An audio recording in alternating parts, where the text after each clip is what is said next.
Chapter 98. Genius 1. Second, remember love, go, /small. We provide you with wonderful novels to read. So, you suspect that your girlfriend is having an affair behind your back, right?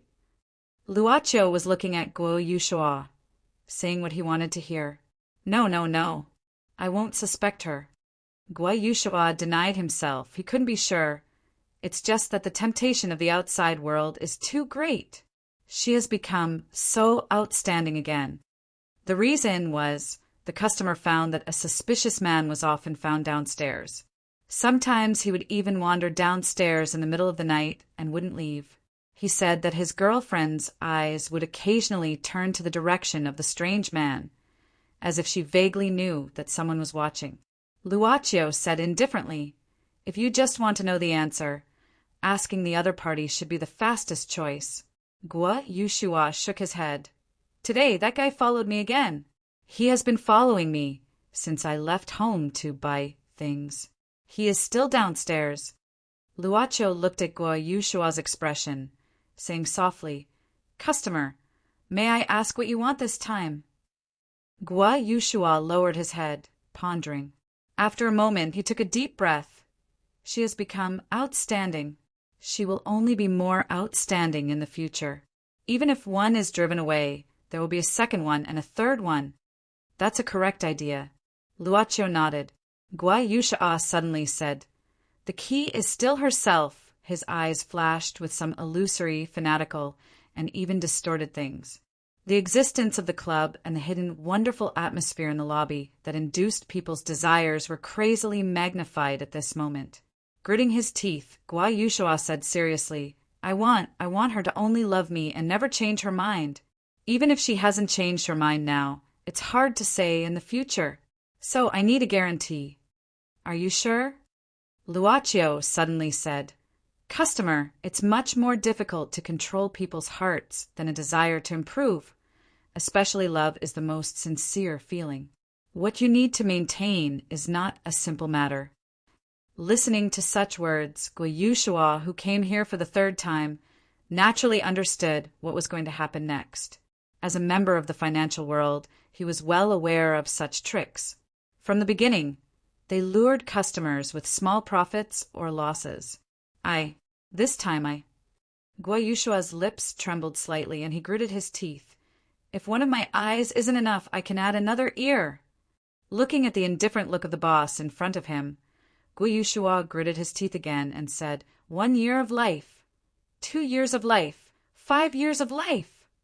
The club's new boss suddenly knocked on the table and said softly, "No, 1 month is enough." "So little?" Guo Yushua was stunned. He stared at the man in the clown mask in disbelief.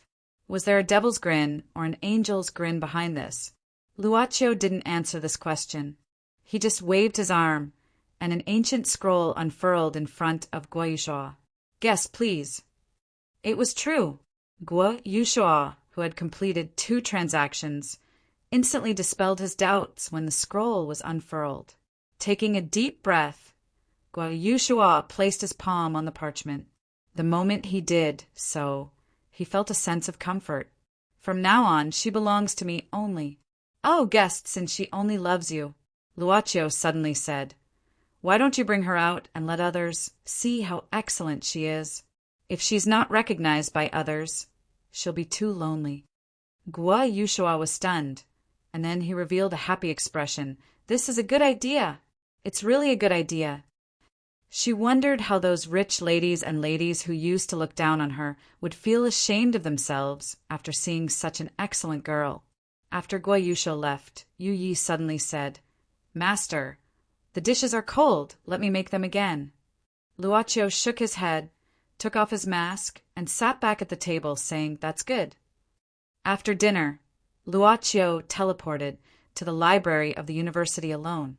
Through text search, he quietly took out several documents from the library and a video and audio material of the return of Wenji. Touching her stomach? She really couldn't. After eating the chicken leg rice of this freezer for nearly a week, Sabeditarin felt that both her tongue and stomach were protesting. She really missed the millet porridge made by Luaccio with fulling pickled mustard. Boss the bill. Another day's work was useless. Subeditor didn't go downstairs for so many days. She really admired the patience of this bodyguard. Unexpectedly, when she just turned the corner and went to a nearby parking lot, Subeditor suddenly felt that her arm was caught by something, and then she was suddenly pulled into a dark alley. She instinctively wanted to resist. In fact, at the moment when she was suddenly pulled in, Subeditor had already resisted and kicked fiercely. Subeditor who had won the gold medal of the Taekwondo competition in the university, didn't give up these skills these years. With a sound of "pa," the black figure in front of her stepped back 2 steps. Obviously, he was caught off guard, but obviously he was able to defend himself. Sister-in-law is still so cruel. Suddenly, a bitter voice came from the dark. Yi Yan. Ren Xiling looked at the man who appeared in front of her with surprise, wearing a black windbreaker. He looked like a walker in the dark. Obviously, he was a lot older than her, but in these years he seemed to have grown in reverse. Obviously, he was almost 40 years old, but looked like 28 or 29 years old. Why are you here? Ren Xiling frowned. Suddenly, Yi Yan asked, Sister-in-law, have you been spying on the people in one of the suites in that building recently? Ren Xiling gave a start. How do you know? You come with me. Yi Yan smiled. Then he muttered to himself and looked left and right. His heart was filled with doubts. At that moment, he seemed to have sensed something dangerous, but it disappeared all of a sudden. This was a room near the road in a unit of a nearby building. The windows in the room were covered with curtains. However, the furnishings in the room surprised Ren Xiling. High-power binoculars, eavesdroppers, notebooks.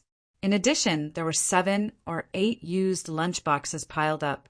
Ren Xiling pinched her nose in an instant. Yi Yan shrugged.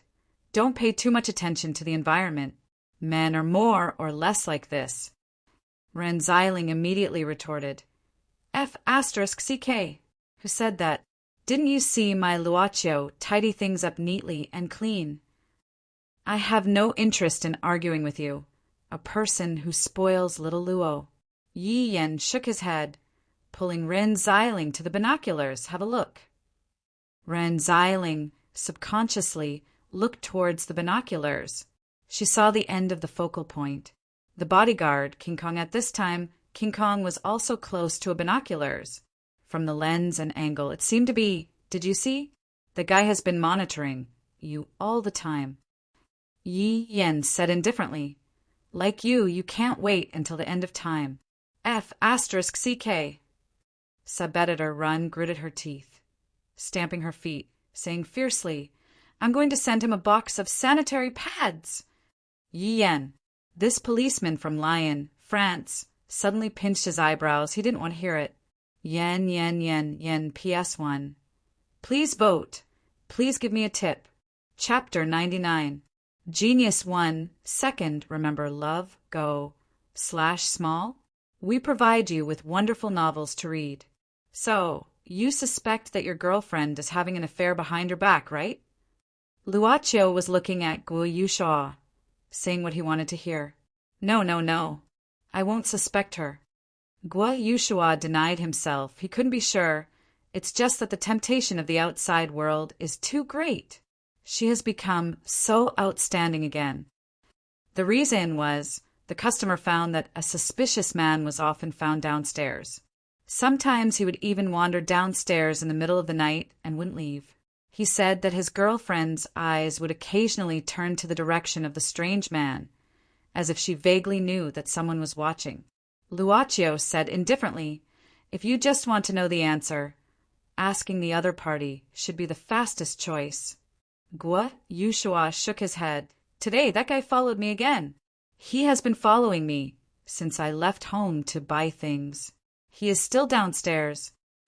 Luaccio looked at Guo Yushua's expression, saying softly, Customer, may I ask what you want this time? Guo Yushua lowered his head, pondering. After a moment, he took a deep breath. She has become outstanding. She will only be more outstanding in the future. Even if one is driven away, there will be a second one and a third one. That's a correct idea. Luocio nodded. Guo Yuo suddenly said, the key is still herself. His eyes flashed with some illusory, fanatical, and even distorted things. The existence of the club and the hidden, wonderful atmosphere in the lobby that induced people's desires were crazily magnified at this moment. Gritting his teeth, Guo said seriously, I want her to only love me and never change her mind. Even if she hasn't changed her mind now, it's hard to say in the future. So I need a guarantee. Are you sure? Luocio suddenly said, Customer, it's much more difficult to control people's hearts than a desire to improve. Especially love is the most sincere feeling. What you need to maintain is not a simple matter. Listening to such words, Guo, who came here for the third time, naturally understood what was going to happen next. As a member of the financial world, he was well aware of such tricks. From the beginning, they lured customers with small profits or losses. This time Guo Yushua's lips trembled slightly and he gritted his teeth. If one of my eyes isn't enough, I can add on the other ear. Looking at the indifferent look of the boss in front of him, Guo Yushua gritted his teeth again and said, 1 year of life, 2 years of life, 5 years of life.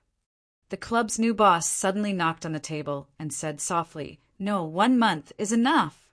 So little? Guo Yushua was stunned. He stared at the man in the clown mask in disbelief. Was there a devil's grin or an angel's grin behind this? Luocio didn't answer this question. He just waved his arm, and an ancient scroll unfurled in front of Guo Yushua. Guess, please. It was true.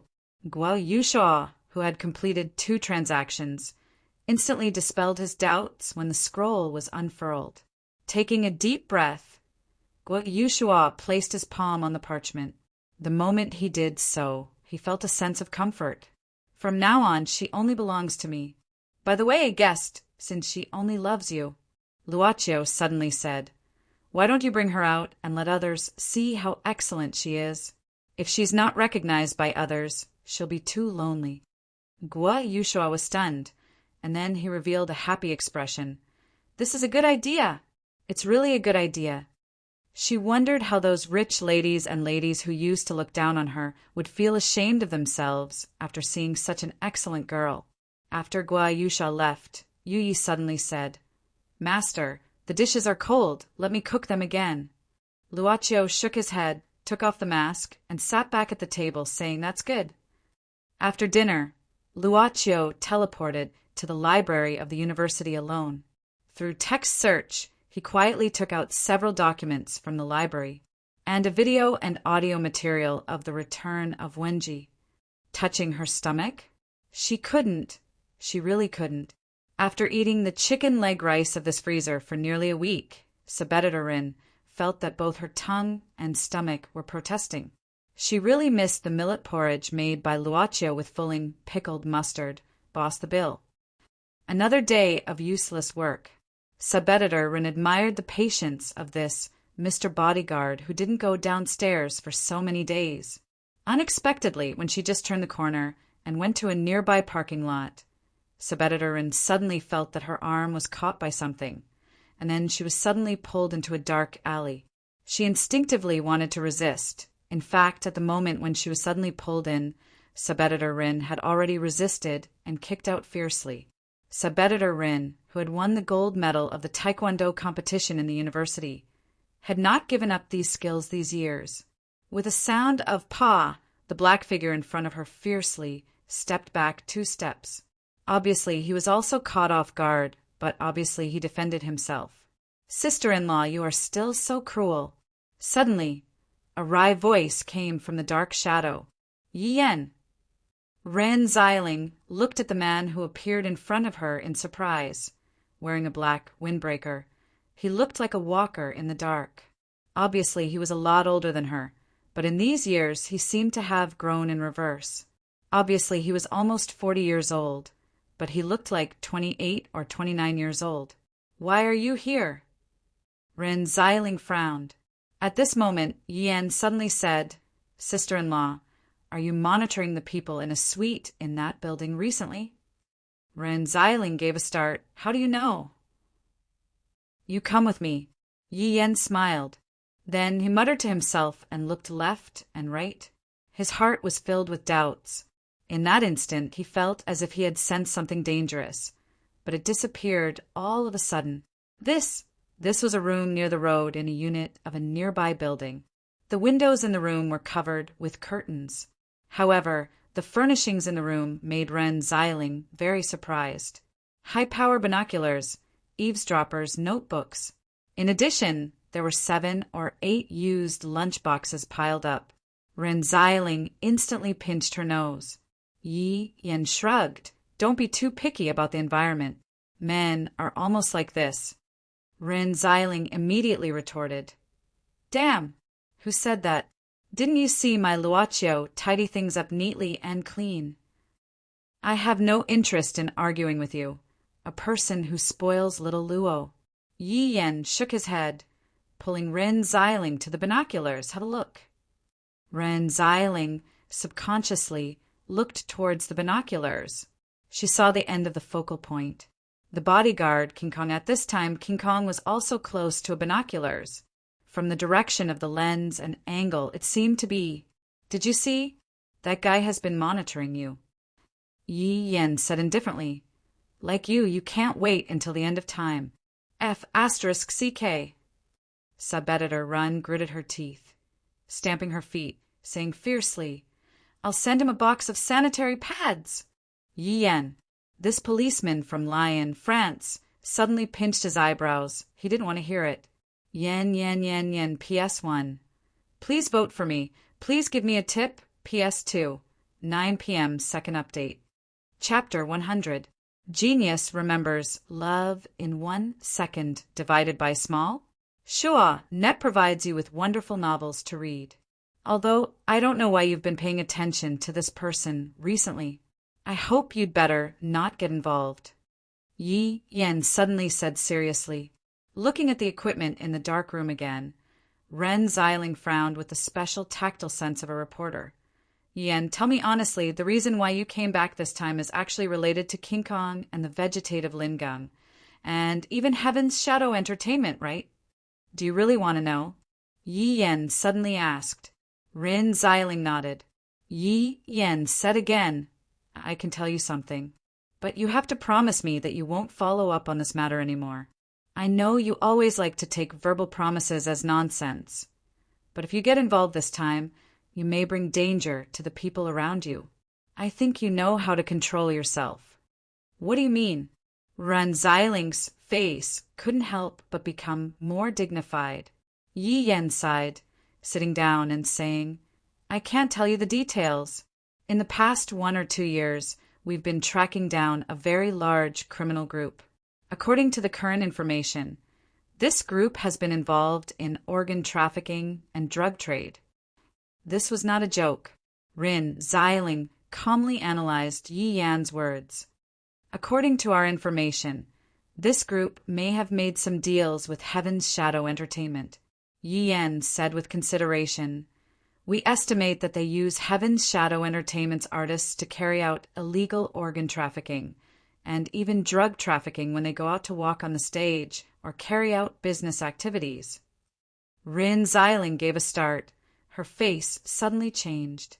If she was afraid that she finally understood the source of her friend Tu Jaya's drug addiction.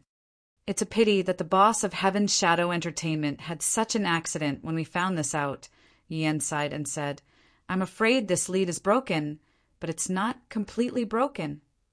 King Kong. Yi Yan nodded. Yes, on the surface, this guy is an employee of a security company hired by Heaven's Shadow Entertainment. But we found records of his plastic surgery. Before the surgery, he was actually a freelance mercenary active in the Middle East. Love, go, little, say, Ku. At this point, Yi Yan looked at Ren Xiling seriously and said, He obviously knows that you're following him, but he hasn't done anything yet. It's very likely that it's because you're not a threat to him. But obviously, he didn't want to get into trouble. But once this kind of person's bottom line is crossed, think about it, a person who once leaped from the Middle East, What will happen when he is furious? Ren Xiling was silent. Yi Yan said again, "So, put away your curiosity this time. Our group of brothers swore in front of brother Luo's grave that we would never let little Luo Chiu get hurt in this lifetime, right?" "Okay." Ren Xiling nodded. "I won't interfere in this matter anymore. But there is one thing I hope you can help me pay attention to." "Say it." Yi Yan didn't mind Ren Xiling's request at this time. He knew that this woman had made up her mind. He and his group of brothers all understood that this woman valued the young man who just started her life more than anything else. "I have a friend, Tu Jia. She disappeared recently. Huqin, Swona, Yuaqin, and Haidi, lingering with grief. Beijing accent. It's time for me to be infinitely attached to Qianglu when she just returned home." Sub-editor Rin was shocked to find herself in a wonderful environment which was like noise to her. She knew that her good son liked music, and also knew that Luocho also had a period of curiosity when he was young and played with musical instruments. The problem was, why did he start to turn to the field of traditional culture? Was her understanding of Luocho outdated? Generation gap? Was there a generation gap? She walked quickly to the sofa. At this moment, the boss of a club had obviously fallen asleep. Ren Xiling glanced at the video box on the coffee table with the words "Return of Wenji" written on it and frowned. She stretched out her hand and poked Luocho's face gently.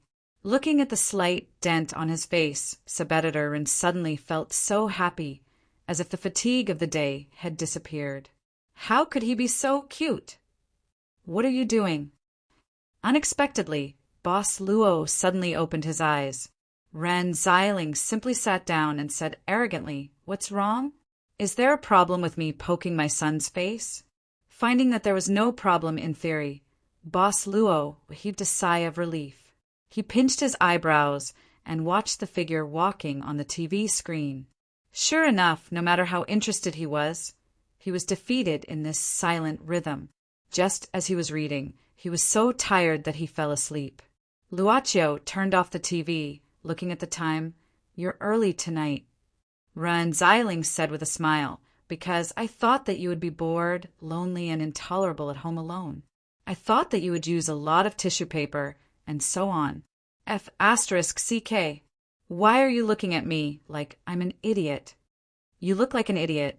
Ren Xiling's mother suddenly made a gesture of knocking on his head, but she was reluctant to knock. Then she touched her stomach. "Baby, I'm hungry." "There are instant noodles on the cabinet.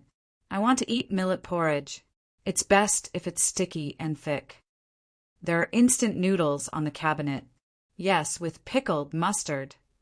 "There are instant noodles on the cabinet." "Well, a dish of fried noodles is also good. Can I add some shredded ham to make fried noodles with 3 shredded noodles?" Boss Luo felt there was no need to continue the conversation.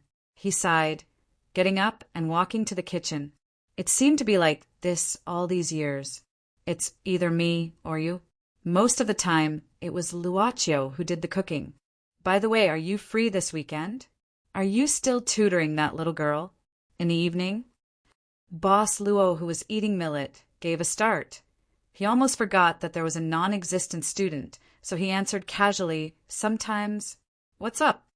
"Family day, family day." Ren Xiling ran into the kitchen, touching Luocho's head. "I'll take you to the zoo on Sunday, okay? You don't like it? How about the botanical garden? The amusement park is also okay." So Boss Luo put the calamity in sub-editor Ren's hands. "What's up?" "There are instant noodles on the cabinet." "Sir, you're here again." Qin Chu looked at this man who should have been here the day before yesterday. "Did you use up the paint again?" "No." Guai Yushua shook his head and carefully took out a roll of paper. "It's like this. My girlfriend and I both like this painting very much, so we want to frame it. Can I trouble you?" "No problem." Qin Chu smiled. "But it will take 1 or 2 days." "It doesn't matter, I'll come back in 2 days." Guo Yushua nodded, then looked at the watch on his wrist. I'm in a hurry, there's a banquet in the evening, and I need to choose the dress, so I can't talk more. After seeing Guo Yushua leave, Qin Chi returned to the table and sat down. She slowly unrolled the rolled drawing paper, but opened her mouth. She had never seen such a painting. Being infatuated with painting and being able to feel the emotions and attitude that the painter wanted to express were probably the qualities that a qualified painter should have. I've never seen such a painting. She couldn't help staring at it blankly. Everlasting Heart Hotel, a hotel under the Everlasting Heart Group. Due to the large capital investment, everything here was equipped according to the highest level. Are you nervous? In the open-air parking outside the banquet hall, Guo Yushua looked at his girlfriend who was sitting in the passenger seat. Asking gently, he felt the passionate love emitted from his girlfriend's eyes all the time, feeling it was the most wonderful thing in the world. His girlfriend shook her head slightly, revealing a faint smile. As if she was the most brilliant jewel in the world, Guo Yushua couldn't help kissing her on the lips. Aren't you afraid of being late? His girlfriend chuckled. Of course not. Guo Yushua said proudly, You'll be the most dazzling princess tonight. Everyone in the banquet hall should be waiting for your arrival. You're such a sweet talker. I'm serious. Guo Yushua hurriedly opened the door, then trotted to the other side of the car, opening the door and directly hugging his girlfriend from the driver's seat. What are you doing? His girlfriend asked coyly and shyly. Since you're a princess, of course you should enter as a princess. Guo Yushua smiled faintly. Listen to me. You'll be the center of attention. Feeling the stronger love in his girlfriend's eyes, feeling the touch of her gently leaning on his chest, Guo Yushua gazed at her, walking towards the entrance of the banquet hall. This man is so strange. He actually walked over with a woman in his arms. At the signing place, some guests, some hostesses, and the waiters were all stunned. How could he enter the banquet hall like this? Guo Yushua. Suddenly, a woman who was acting as the company's etiquette for today's banquet recognized him. She frowned and looked at the banquet, then quickly walked up to Guo Yushua. Guo Yushua, what are you doing here? Attending the banquet. This, his former colleague frowned, looking at the woman in his arms. Guo Yushua, I know you must be dissatisfied with the company's decision to lay you off a few months ago, but you'd better not make trouble here, right? You're so strange. Really? Even the chairman is here? Good, I have to go in quickly. Guo Yushua walked 2 steps forward as if he didn't hear her. His former colleague was stunned. This guy seems a bit abnormal. She quickly reached out and grabbed Guo Yushua's arm. Guo Yushua, you're not invited here. Actually, you can't go in. Oh, right. How could I forget to sign in? Wen-Wen, wait for me here. Guo Yushua put his girlfriend down. I'll come over after signing. He walked straight to the place where the lot was drawn. Before the female colleague could stop him, the woman who was put down suddenly walked towards her. She subconsciously caught it, but at this moment she saw the woman's body was twisted abnormally.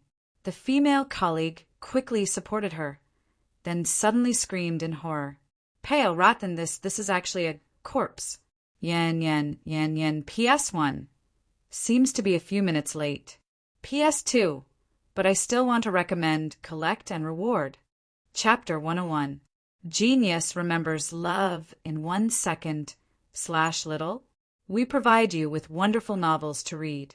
Because she was too frightened, the female colleague in the pink and purple evening dress instinctively pushed the body away and screamed again.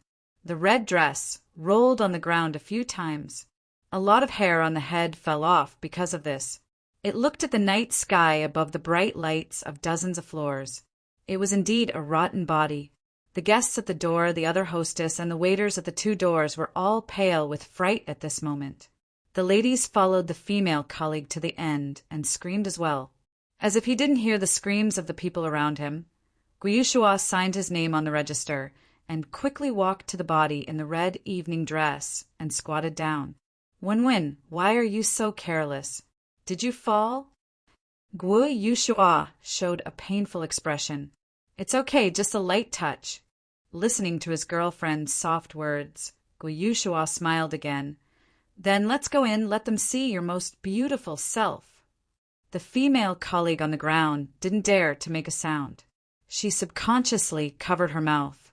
She watched Guo Yushua talking to the body and then holding it up again with a happy smile on his face. It was as if a nightmare was playing out. At this time, Guo Yushua lowered his head, looking at the body in his arms. He said something while walking to the entrance of the banquet hall. It was just a few steps, but for those who were frightened, it was extremely long. They instinctively leaned on the ladder, curling up into a ball. Quick! Someone come here! Call the police! Call the police! If an obviously mentally unstable person appeared in front of you with a corpse in his arms, what would be your first reaction? Fear? Fear? Worry? Afraid that this madman would suddenly go crazy and do something even more horrible? But in short, you wouldn't bravely stop him. This guy was still talking to himself. Wen, look, they are all looking at you.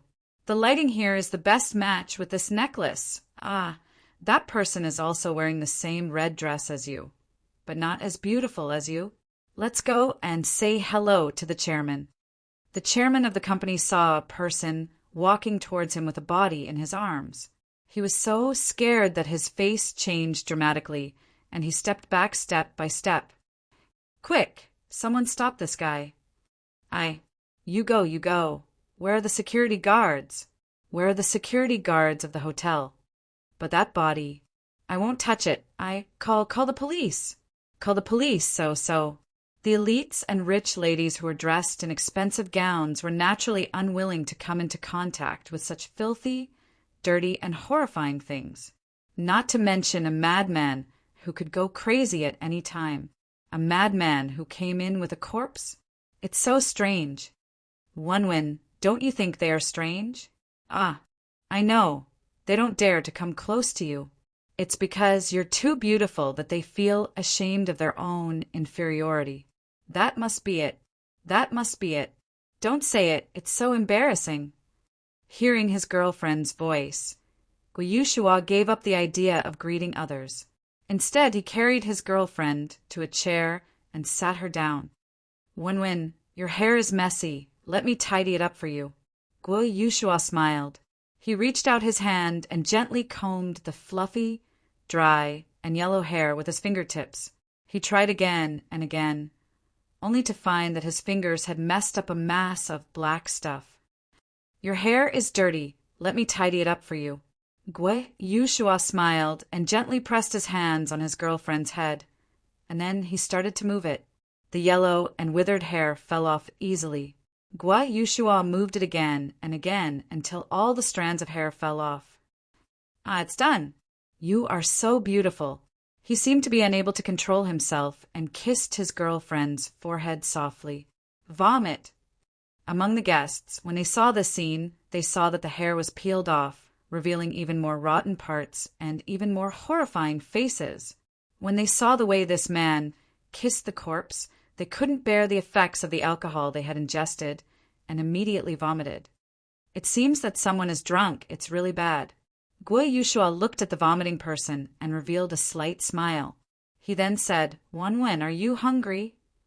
As he spoke, he picked up a knife and fork from the dining table and picked up a piece of sirloin steak that was placed further away. He began to cut it and fed it to his girlfriend, one small piece at a time. Let me help you. Guo Yushua gently opened his girlfriend's chin and carefully fed the steak into it. Is it delicious? I can't stand it. A woman at this time screamed in horror. Seeing the white worm coming out of the corpse's mouth, she hurriedly ran towards the exit of the banquet hall. Then the second, the third, a group of people, followed by a group of people. In the end, all the people in the banquet hall, including the invited band members and the walking waiters, crazily rushed out of the banquet hall. No one dared to come forward. The hotel's security captain came over and immediately ordered people to close the door of the banquet hall, cursing. Fortunately, there were no casualties and uncontrollable scenes. I don't care about this matter. No one can break out with the door closed. Wait for the police. Get out of the way. Suddenly, a steady voice sounded from the crowd. It was a young man of about 27 or 28 years old. At this time, he pushed through the crowd with an expression on his face, which made the few security guards in front of the door stunned. The man had already opened the door and walked in himself. Who is this guy? The police. A few courageous security guards, but not bold enough to provoke this lunatic who was still doing horrible things while holding a corpse, stuck their heads out at this moment and looked in through the crack in the door. The man, however, walked up to Guo Yushua and his girlfriend without saying a word. It's you. Guo Yushua was stunned and suddenly, like igniting a barrel of explosives, he angrily said in a low voice, "Why did you follow me? Don't you want to give up? Wenwen only loves me. Go away." He stretched out his hands to protect his girlfriend. The man frowned and took a deep breath. "I don't know what you're talking about. I've been looking for my missing sister. You said she ran away from home, but I didn't believe it. Now that I've found her, I finally know why she's been missing for months." Silence suddenly broke out. The man furiously grabbed Guo Yushua's collar with both hands and pulled him in front of him, roaring loudly, "You bastard! You actually killed my sister. How dare you?" Guo Yushua tilted his head, looking at the man with dull eyes. "What did you say? How could I kill Wenwen? I know, you must be rejected by Wenwen and went crazy, right? Go see a doctor if you're crazy. You're so pitiful." Bang! The man fiercely punched Guo Yushua's face, beating him to the ground. Then he sat on Guo Yushua's body, grabbing Guo Yushua's collar, and angrily said, "You bastard! Tell me, how did you make my little sister like this?" Then he directly pinched Guo Yushua's neck, shaking it crazily. "Tell me!" The suffocating pain caused Guo Yushua's instinct to resist. He began to struggle. The two of them began to roll on the ground, entangling with each other. Seeing this scene, the security captain outside the door suddenly said, "You go in. There seems to be nothing dangerous on this lunatic. Good opportunity, let's catch them both. F***TK. If these two guys continued to wrestle here, the things in the banquet hall would be destroyed." The security captain rushed in with his men. In fact, it was not really that scary. After feeling that this lunatic was just an ordinary person, the strong security guards obviously had the courage to fight. 6 or 7 security guards quickly pressed down on the two trembling men and pinned them to the ground. "Listen, I don't care who you two are, but in my territory, you are not allowed to make trouble here." The security captain heavily snorted. "Love go, little, say, W. Chu, you did well this time. You deserve to be praised. I'll give you a bonus." It seemed that he could already foresee the praise from the leaders. Unexpectedly, at this moment, Guo Yushua crazily bit the palm of a security guard. This bite was incomparably forceful, causing the person to howl in pain. Taking advantage of this moment, Guo Yushua broke free from the security guard's hand and ran away instantly. "Catch up!" The security guard suddenly roared. But at this time, Guo Yushua crazily picked up everything he could and threw it at the security guards who caught up with him. "Don't come over. Don't come over. You all want to snatch Wenwen from me, right? Don't come over." He suddenly grabbed the decorative, scented candlesticks on the table and threw them out with all his strength. There were 12 small and delicate candlesticks, neatly placed. At first, it was to add to the atmosphere, but now it became a terrifying weapon. When the small candlesticks didn't hit anyone but fell on the ground, this place was covered with soft carpet for the sake of luxury. But suddenly a flame burst out. "Come on! Come on!" Small candlesticks started to be thrown out one after another, and the flames were everywhere. In the blink of an eye, it had formed a big fire. The fire began to burn the nearest tablecloth and spread to the gauze curtains on the 4 windows. It was like a sea of fire. "Ha ha ha! Come on! Come on!" "Crazy! Crazy!" The security guards saw that the fire was out of control. So how could they care about catching people? At this time, the most important thing was to escape. F*CK. Where are the smoke detectors? Sure enough, they were just made to cope with the fire prevention project, right? The security captain didn't have time to curse how many fake and real people were involved in the construction of this luxurious hotel. He also ran out of the banquet hall full of smoke and heat. While the fire was here, those who didn't know the truth but weren't here to watch naturally didn't want to watch. They all rushed to the open-air parking lot in the distance. There's no one here, those annoying guys, those guys who wanted to take you away. They've all left. When?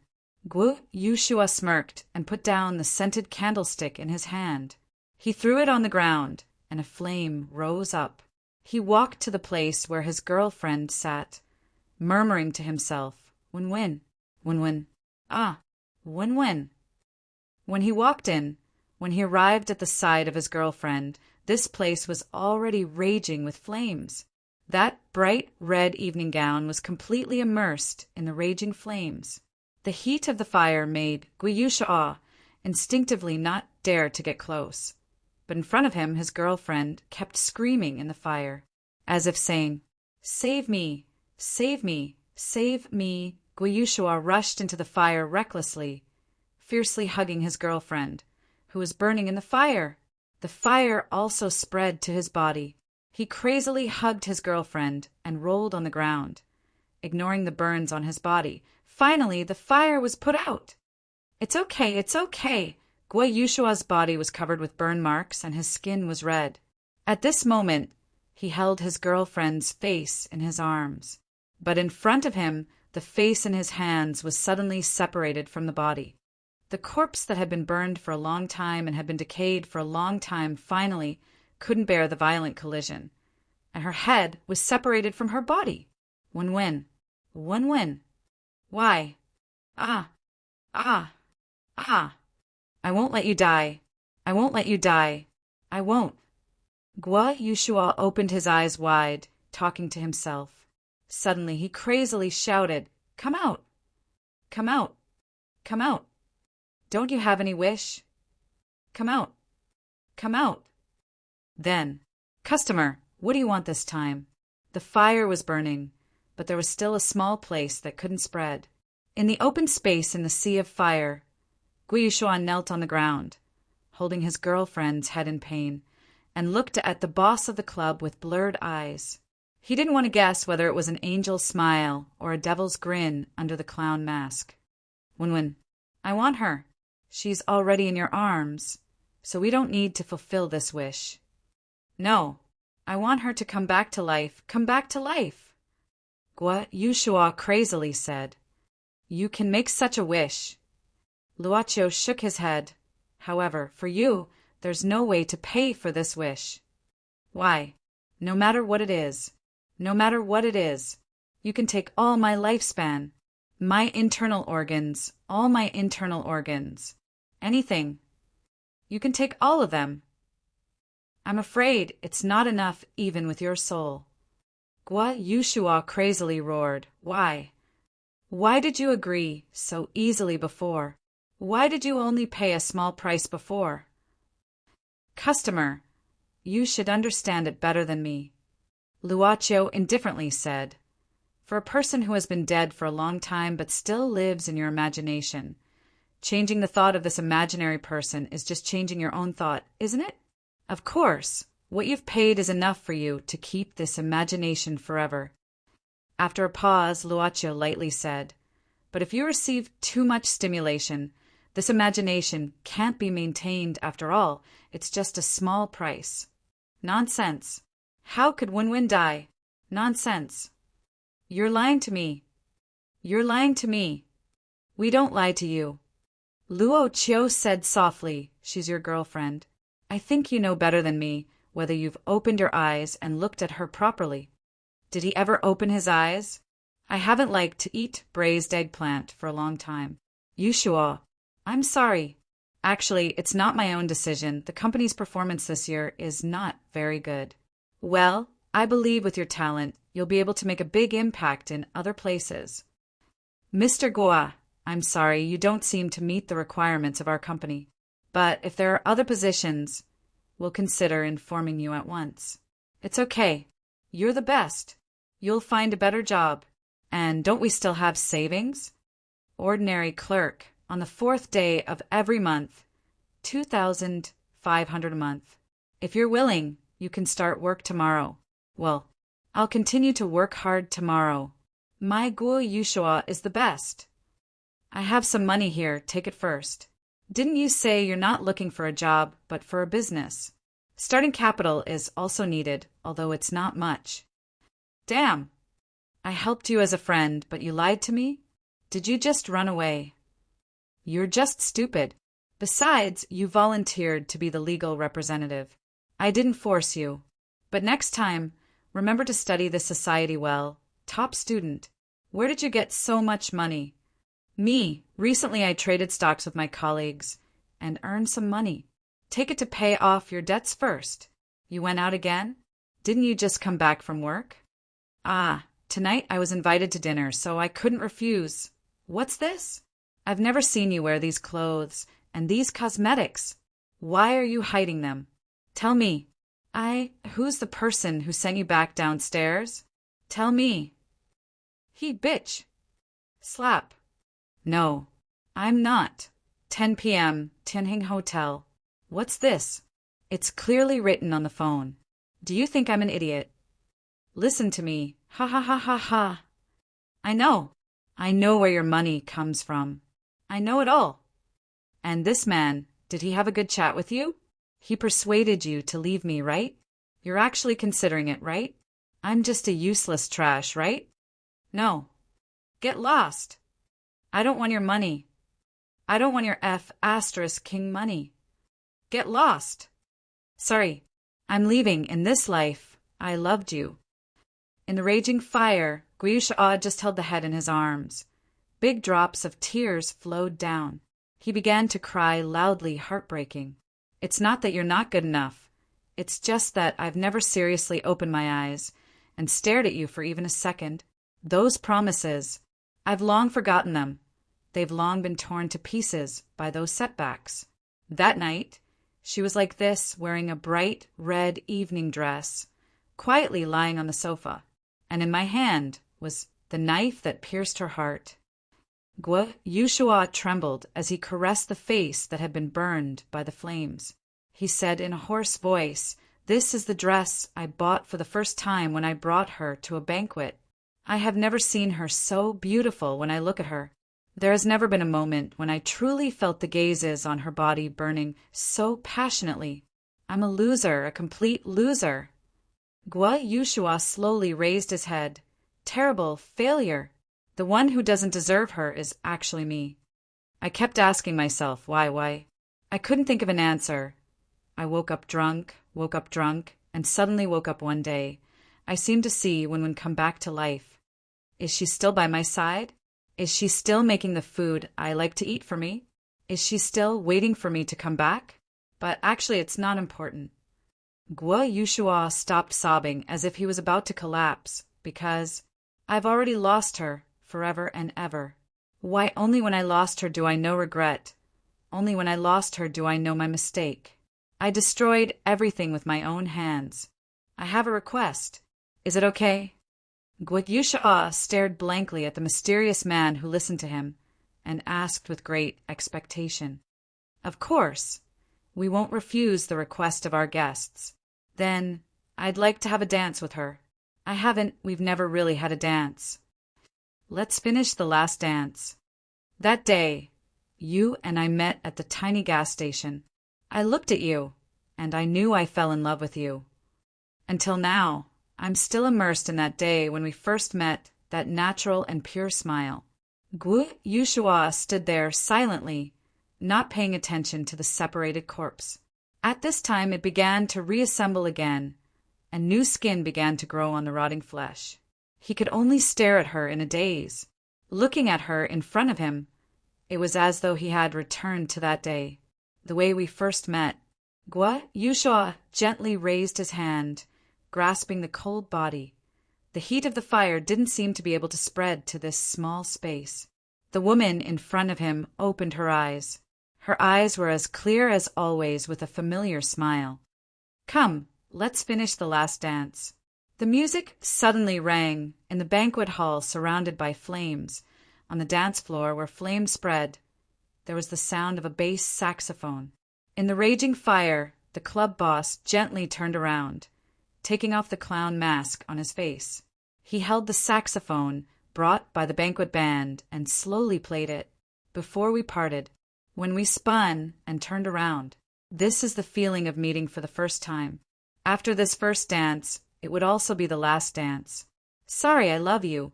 Yen, yen, yen, yen PS1. This is for a guy who didn't care about my feelings. When I was sleepy, he tipped me a helm liter and then heartlessly made me stay up late. Just over 6,000 words. 2 in 1. I don't know him anymore. PS2. Since it's new, ask for recommendation tickets, tips, and so on equals. Equals PS3. Good night, everyone. Chapter 102. Genius 1. Second, remember love, divided by go divided by little? We provide you with wonderful novels to read. The contract has been established. We will fulfill your request in the future, and we promise to fulfill it. And the final transaction fee will be collected at the end of your life. Is this okay? It's enough. I can do it. I can compensate. After the firefighters' rescue, the fire in the banquet hall was finally put out. Sir, you can't go in. Outside the fire, a man was being intercepted by the firefighters. However, the man pushed them away with a tough attitude. My sister is inside. You guys go away. He pushed them away forcefully and then rushed into the scene. The place was filled with the pungent smell of burned plastic, and the surroundings were mixed with ashes and water. The man ignored this and ran to the location according to his memory. The firefighters who had just put out the fire couldn't stop him in time. Not long after, the man who had barged in suddenly stopped in his tracks. He saw Guo Yushua and his sister. He saw him holding his sister and sitting quietly on the ground. He lowered his head as if he was staring. Their surroundings were clean and quiet. The fire didn't seem to have the heart to spread, leaving the two of them hugging each other like this. The man was startled and subconsciously walked closer. Step by step, he finally came in front of the two of them. He lowered his head and looked at his sister in Guo Yushua's arms. Inconceivably, he saw a rotten corpse not long ago. Even if a relative saw it, he would feel horrified and scared.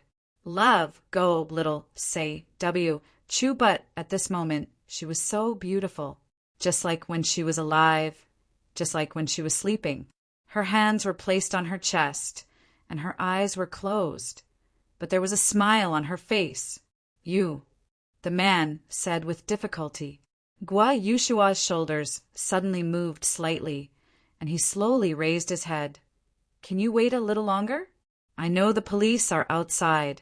Wait a moment, I will turn myself in. But can you wait a little longer? I just want to see her again. Your eyes.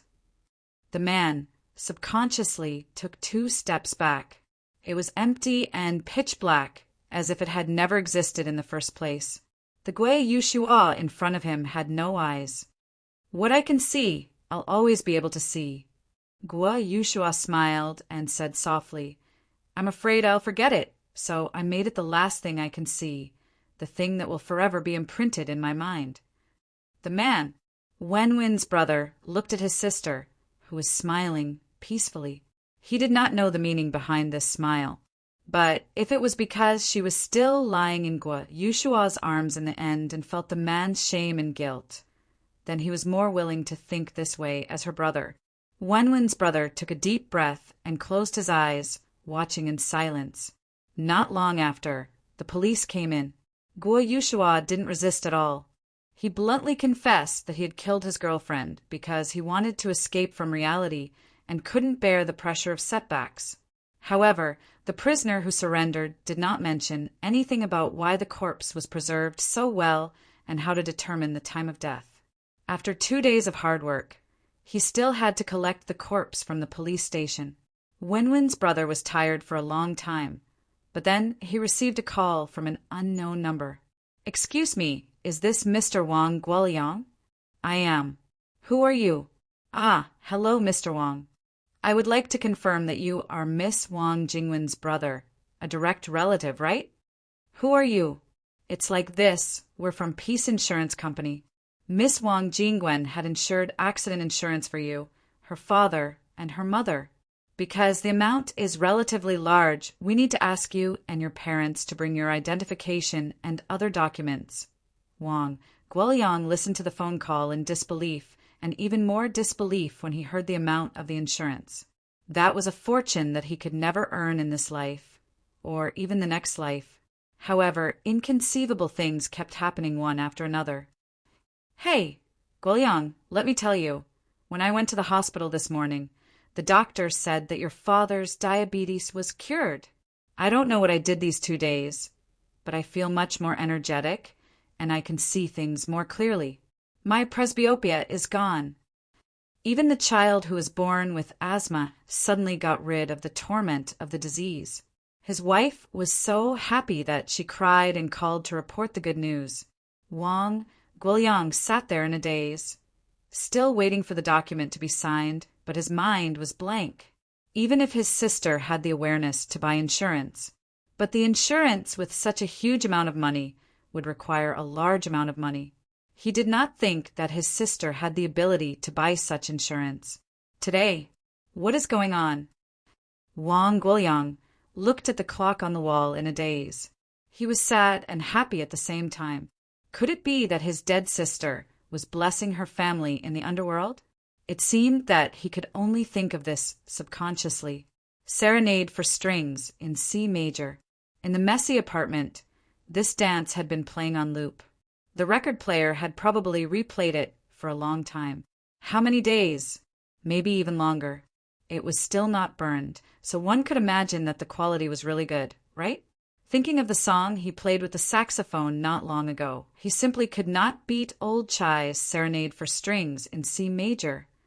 Boss Luo slightly mocked himself, but he had not touched the saxophone for a long time, and he could still barely finish it. That was barely enough, right? At that time he was just following his heart, but now he felt a little ashamed. Fortunately, he did not have to show it in front of others. Luacio's eyes fell on the surroundings of the apartment. Whether it was the walls, the floor, or the sofa, they were all messily painted with paint. But there was a burst of foul smell coming from the kitchen. A few, or more than 10 portions of roasted braised eggplants formed a smell that was really hard to get close to. Boss Luo decided not to go in. Luacio looked at the city from the floor-to-ceiling glass window. He knew that Guo Yushao had also looked at the city from here. Maybe his girlfriend also looked at the city from here. At that time, he and she were still young, and they should still see each other in their eyes. They also had the dream of working hard in this big city. He should have said that he worked hard to build a home here, and she should have looked forward to it with yearning. At that time, what he and she saw was probably the most beautiful thing in their lives. But now she could no longer see it, and he could never see it from afar. What he could still see was his girlfriend's smile in the last dance in his memory. Luacio held a small bottle in his hand, which contained a pair of eyeballs. This was the price of the last dance. Silently letting this pair of eyes look at the city outside the window, Luacio finally slowly covered the small bottle with a piece of black gauze. He turned off the record player, and the place suddenly became quiet.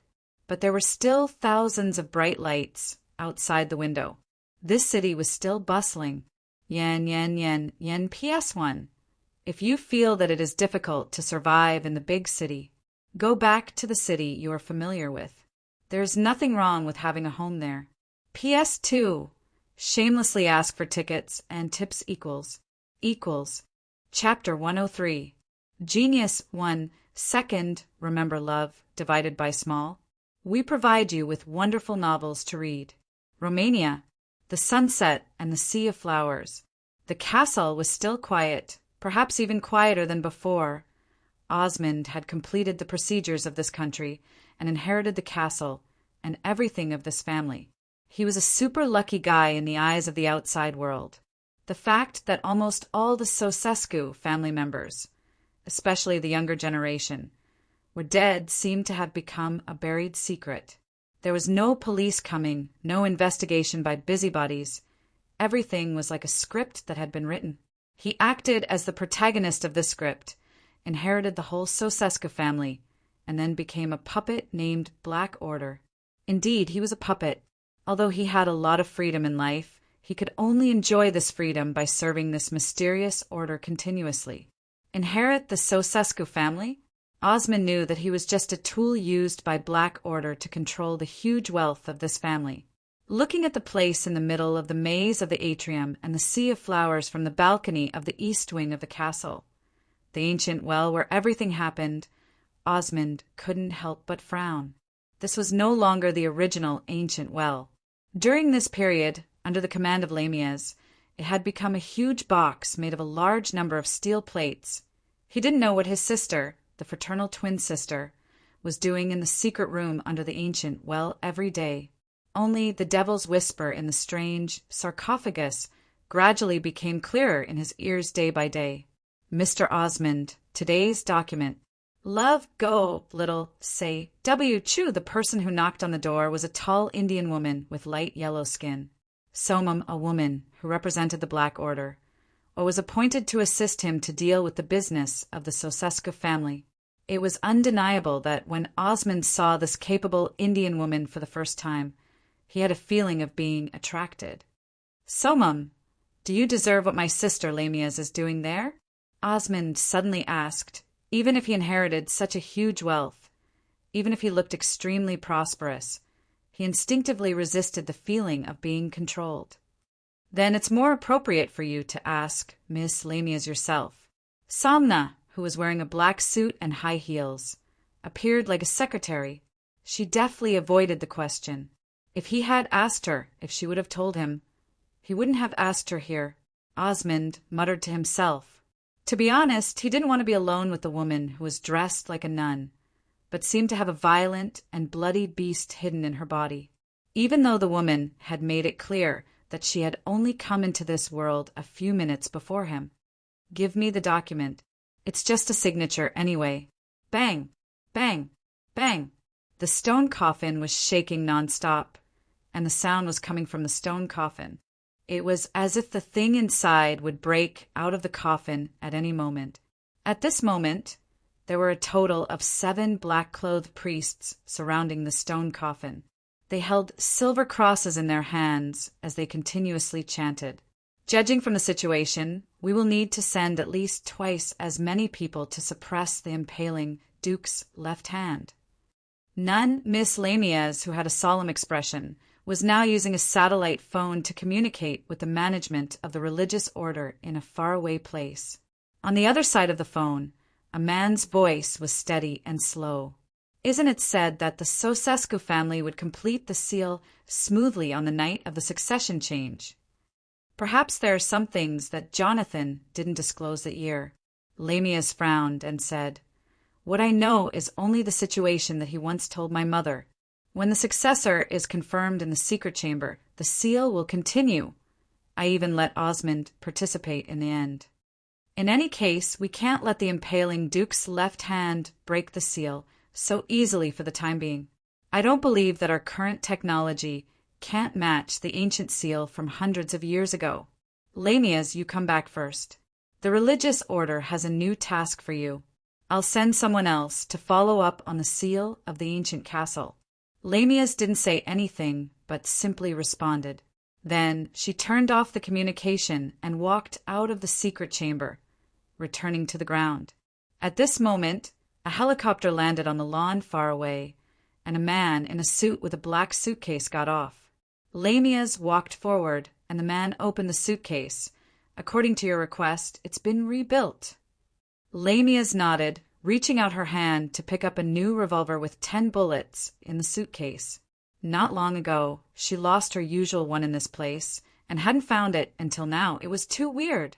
The nun squinted her eyes, aiming at the crown of an oak tree in the distance with the new weapon. Don't let me know who stole my big gun. Bang! Achoo! She sneezed. Although it wasn't very loud, at least it startled Zhang Qingrui, who was concentrating on her work, and the small piece of mud in her hand almost fell down. She couldn't help but look at Luocio, who was sitting on the other side of the workbench, and found that he was also rubbing his nose lightly. "Did you catch a cold?" Luocio shook his head.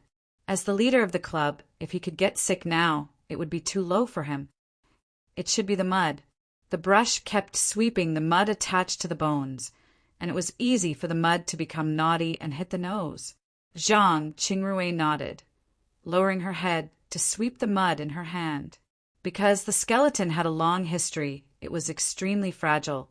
Every piece needed to be handled carefully so that it would not be damaged. The two students, who were jokingly said to have chosen this course because they were under the influence of witchcraft, were also novices, so they worked very slowly. After several days, they only made about half of the progress, but now they could see what these bones were before they were broken. These should be female bones. Zhang Qingrui, who was sweeping the bones, didn't raise her head, but suddenly said, "Judging from the structure of the pelvic bone, it should be." Luocio also answered.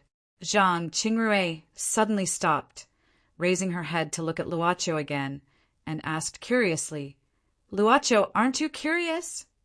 Where did Professor Qin Fong dig out this skeleton? Normally, if such a thing was unearthed, it would be built on the spot and then excavated carefully. But this thing was directly packed back. So, aren't you curious?" Zhang Qingrui looked at Luocio in astonishment. This is obviously not the skeleton of a primitive person. Paleontology is more about exploring the evolutionary process of living things, right? If this is only a skeleton of an ancient person, there's no reason for Professor to carry it back from thousands of miles away. Luocio thought that there was something strange about this skeleton, but he didn't intend to discuss or study this issue with Zhang Qingrui. But at this moment, Ms. Zhang on the opposite side of the workbench suddenly stood up. She was expressionless, and her eyes were absent-minded. Without saying a word, she walked towards the door with her hands clasped around her waist. She walked with delicate steps, like a willow swaying in the wind, as if she was another person. Yen PS1. I didn't see the helmsman of Momo last night, so this chapter is added for Momo 1/2. PS2. Don't forget to vote. Equals. Chapter 104. A genius remembers love in 1 second. /small. We provide you with wonderful novels to read. Professor Qin Fong drove out early in the morning, saying that he was going back to the university to get something. In fact, only Luocio and Zhang Qingrui were left in this old villa. Since they were both registered students, the professor did not seem to be worried that the two students would do anything suspicious. Besides, it would only take a few hours for them to return. Seeing Zhang Qingrui's strange behavior, Luocio thoughtfully glanced at the cleaned bones on the workbench. After the first day of contact, the strange feeling disappeared the next day. In the next few days, he could no longer feel those words that were like songs, poems, and sentences released from the bones. Zhang Qingrui opened the door and walked out.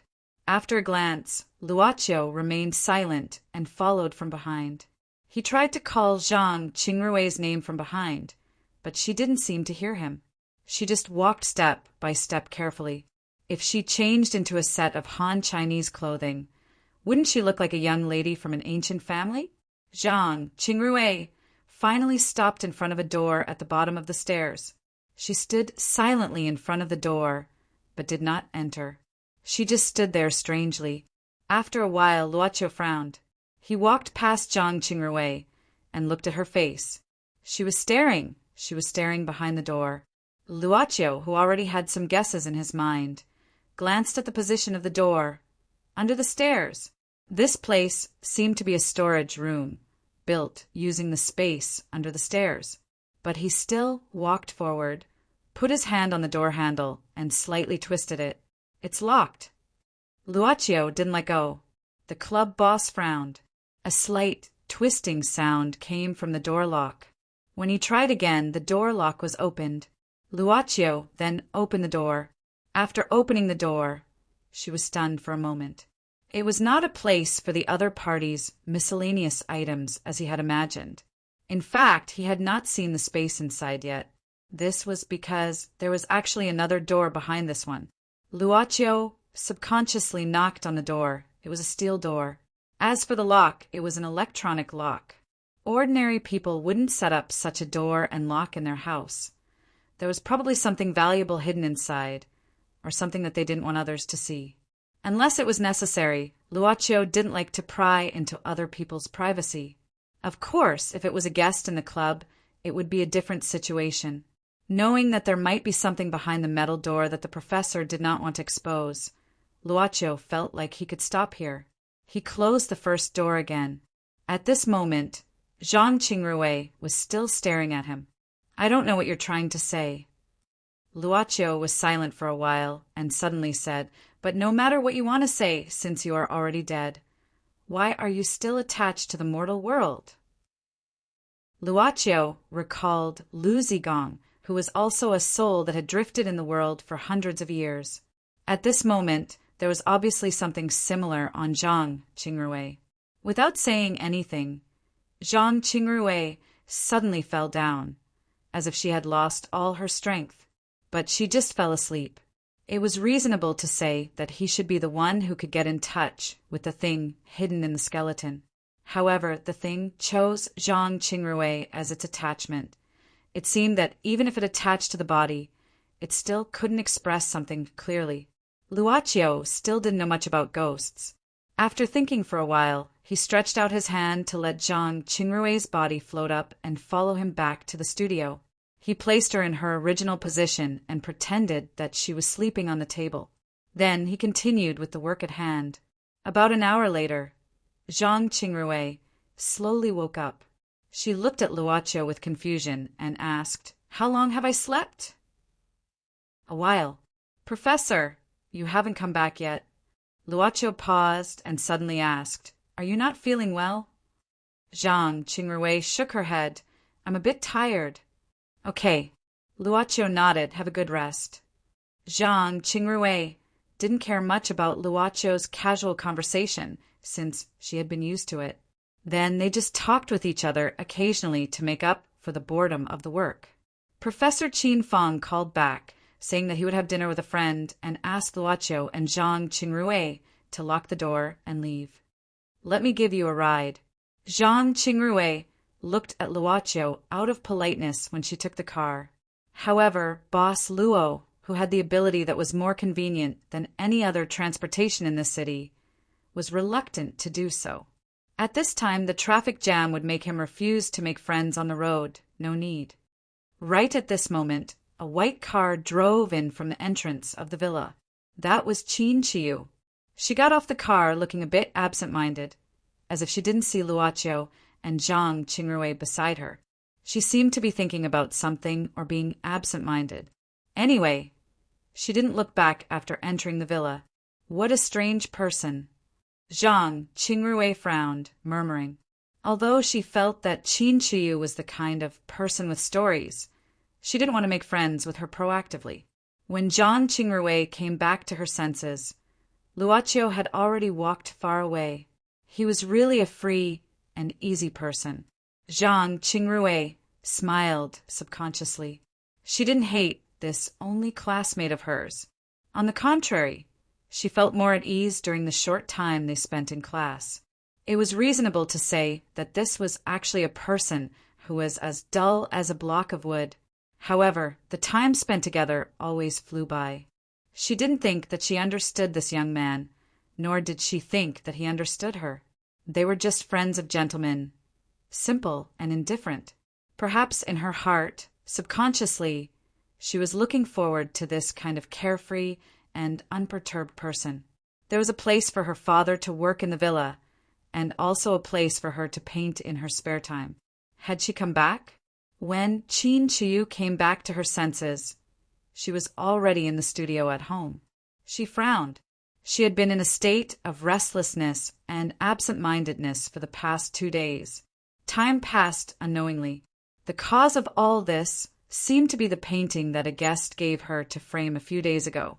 That gentleman hadn't come for several days. Chin Chiyu could only wait silently because she didn't have a way to contact him. Later, when she read the news in the newspaper and read the news that the man was arrested for arson and murder of his girlfriend, Chin Chiyu understood that this painting would be left in her hands for a long time. She walked to the framed painting, lifting the cloth covering it and immersing herself in the content of the painting again. What was this? What appeared on the paper was a woman in a red evening dress. It was a very good composition, no matter how one looked at it. Only the face of the woman in the painting. He had no eyes and no nose. If one had to describe him, he was probably a person without a face. However, it was not as if there was nothing drawn on his face. There were various pigments, which seemed to be intentional or random, forming this chaotic face without any rules. Chin Chiyu had never seen such a strange way of painting. She gazed at the strange face of the woman in the painting, feeling the contradictory, unconventional, and even untraceable thoughts of the painter. What kind of chaotic and self-contradictory thoughts would that be? It seemed that a vortex was born in front of her eyes. Her heart suddenly beat fast, and her body stepped back subconsciously. Fine sweat beads oozed out from her forehead, and a wisp of blood overflowed from her lips unconsciously. When she gazed at this painting again, Chin Chiyu's eyes appeared to be unusually complicated. At this moment, she recalled many things, muttering to herself, "I actually lost my mind because of this painting.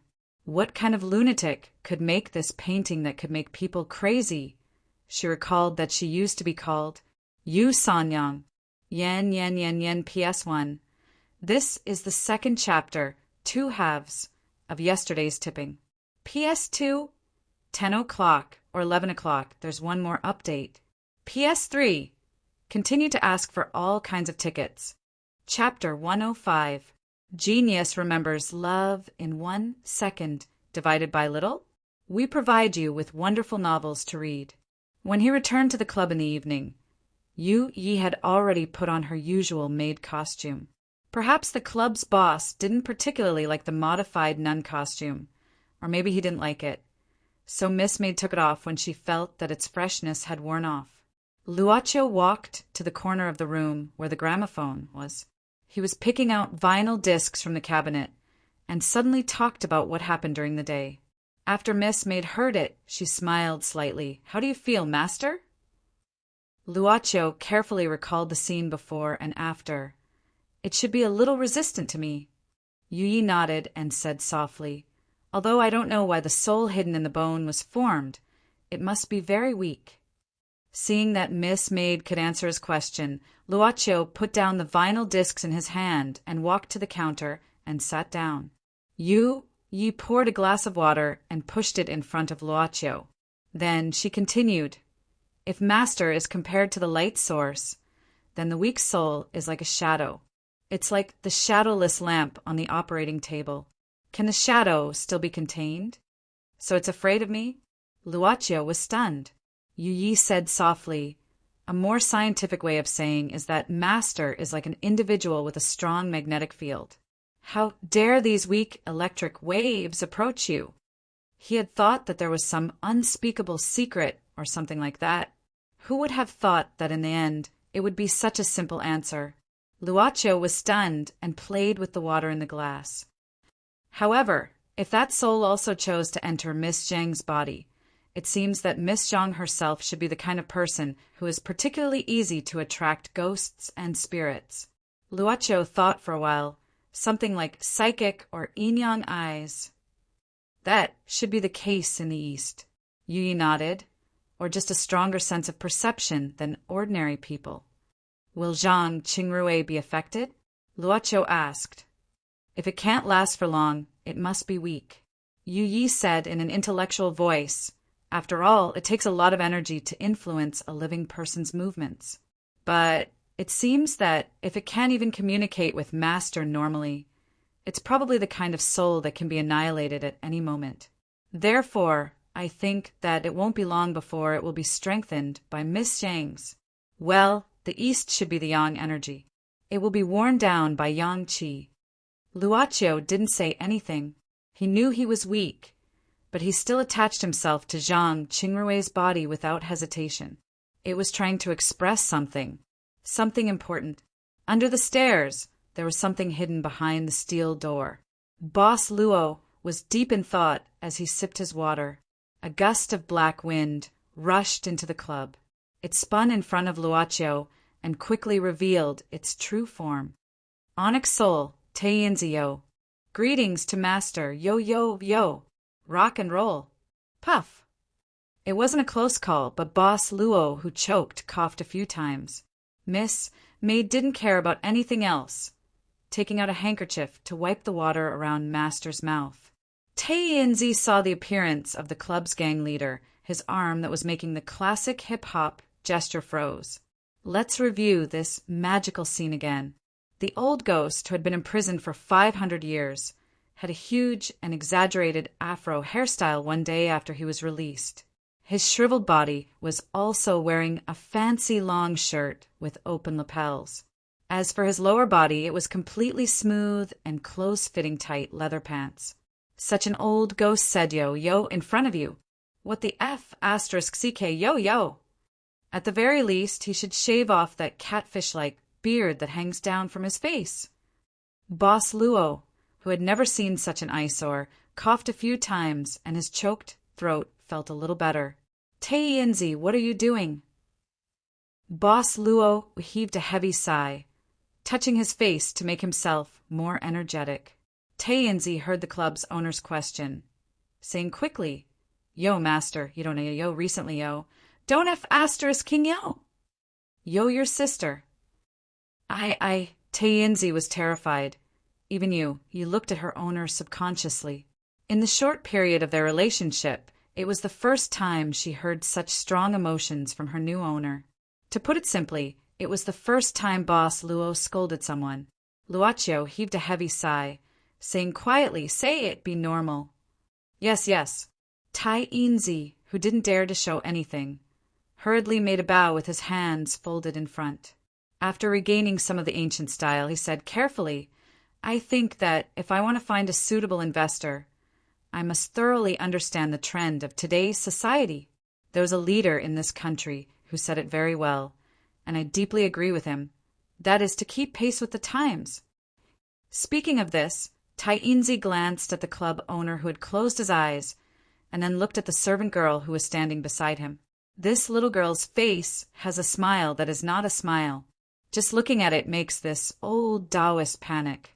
Boss Luo, who was listening silently, only lightly punching his forehead with his fist, exhaled again. Go on. Yes. Taiyinzi swallowed his saliva. I found that only by practicing can I clearly understand the thoughts of today's young people. I saw on the internet that our great country has been seriously impacted by the culture of the Western barbarians and is gradually forgetting the essence of Kelowna's culture. Seeing that the two club giants still didn't intend to speak, Taiyinzi braced himself and continued, If this goes on, what should we do? In modern times, there was an upright official who said something that was quite pleasing to my ears. Learn from the barbarians to control the barbarians.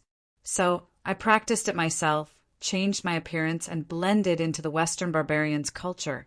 Then what did you feel? Luoqiu suddenly asked. Taiyinzi raised his head, bowed again with his hands folded in front, and said, Well, I think this kind of rock music is very pleasant to listen to. What else? Especially heavy metal, it's simply irresistible. And, although this dressing is a bit different, it can reflect the vitality of life. Taiyinzi turned around. I think it's not bad. Can you first shave off the catfish whiskers on your face before you shake your butt? Mas, master. Seeing that Luoqiu didn't intend to respond, Taiyinzi anxiously called out, Is there anything else? This is the customer that I found recently. Taiyinzi took a deep breath, and a flashing white card slowly began to appear between his hands. This was probably the most unexpected thing that Boss Luo felt all day. Unlike the customers who automatically came in, this customer who was found was a factor that needed to be considered, whether to give the black card, whether to lure them in, and so on. I know. Luocio took the white card. Go do your work. Yes, master. Tei Inzi suddenly became much more energetic. This was a very good start. If the master decided to give out the black card, or if he didn't give it out but still planned to lure the new customer, then it would be his first business deal. A skyscraper rose from the ground, blazing red. Defeat the little girl, become the club's Black Soul chief, and walk to the top. Wait, I don't mind if you want to wear clothes, but you have to shave off those catfish whiskers. Yes. Chapter 106. Genius remembers love in 1 second divided by small. We provide you with wonderful novels to read.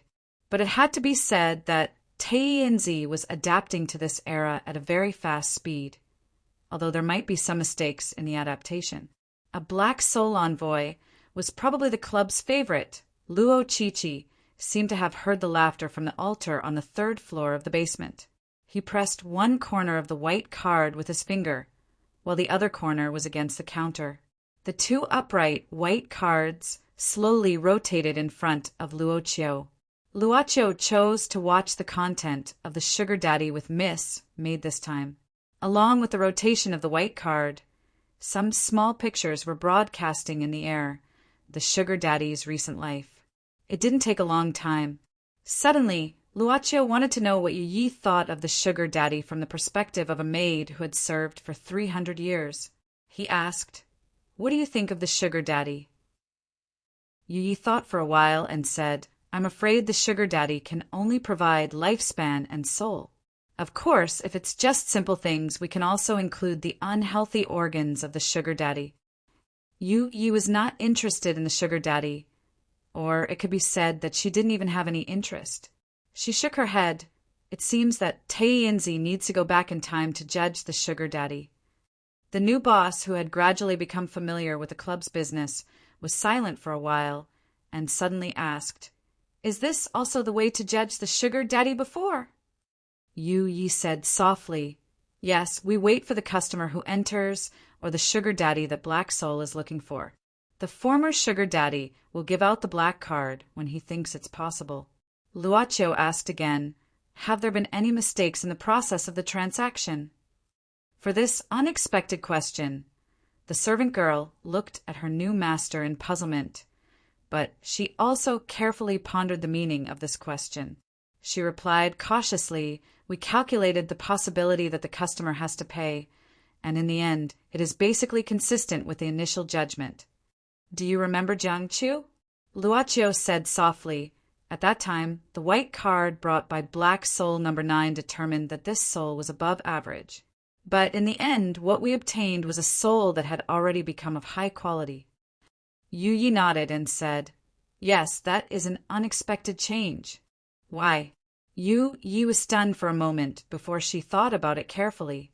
"Because at the end of my life, I received something similar to redemption, self-forgiveness." Luocio added, "For example, Mo Xiaofei." Yi continued her train of thought. If he can maintain the ideals in his heart throughout his life, he will definitely be a very good soul at the end of his life. Just as Master said, time can brew the mellowness of courage. At this point, Yi bit her lip and said, "Master thinks that even a mediocre soul can become resplendent." Luocio shook his head. "I don't know, it's just that." He played with the white card in his hand, carefully considering his own thoughts. "It's just that, no matter who it is, good or bad, I think they will have their own beauty. Just like a raw stone, we don't know if there is a beautiful jade inside if it is not broken. Furthermore, if there is, we don't know what kind of resplendent it can emit if it is not carved." Yi suddenly said, "The former master didn't work on this aspect. He may have known this. After all, it is impossible for him not to notice it after such a long time. But why didn't he take this path? I don't know." Luocio said indifferently, "I am not him and I don't have his attitude. I like to be alone, and I like to observe human beings. Although I am a little weird as a human being, if it is a hobby, there are probably many people like me. Luaccio walked to the counter at this time, taking out several different cocktails from the wine cabinet. He recalled that you once made a cocktail and began to mix it himself. I don't intend to guide people to do good. I just want to see if even a mediocre person can release his magnificence. The color of the cocktail was originally very monotonous, but when they were mixed, they became colorful. Luaccio slowly pushed the cocktail in front of him, looking at it carefully. And if the soul obtained by Rue Gouet can become excellent, it is also a good thing for me and the club itself, isn't it? Boss Luo put a cherry in the end. The spotlessly white card suddenly started to burn, and in the end it turned into a black card as black as ink. When it started to burn again, it completely disappeared. In general, Juga felt that his life could be summed up in one word: dislike. To be more specific, it should be the life of the disliked Juga. Although this summary was somewhat influenced by a movie, Juga felt that it was actually not too far off. Why did he say so? He was not born smart, and his grades were not good. No matter how hard he tried, he still couldn't remember the knowledge in the textbook. His grades were always so stable as the cornerstone of the class.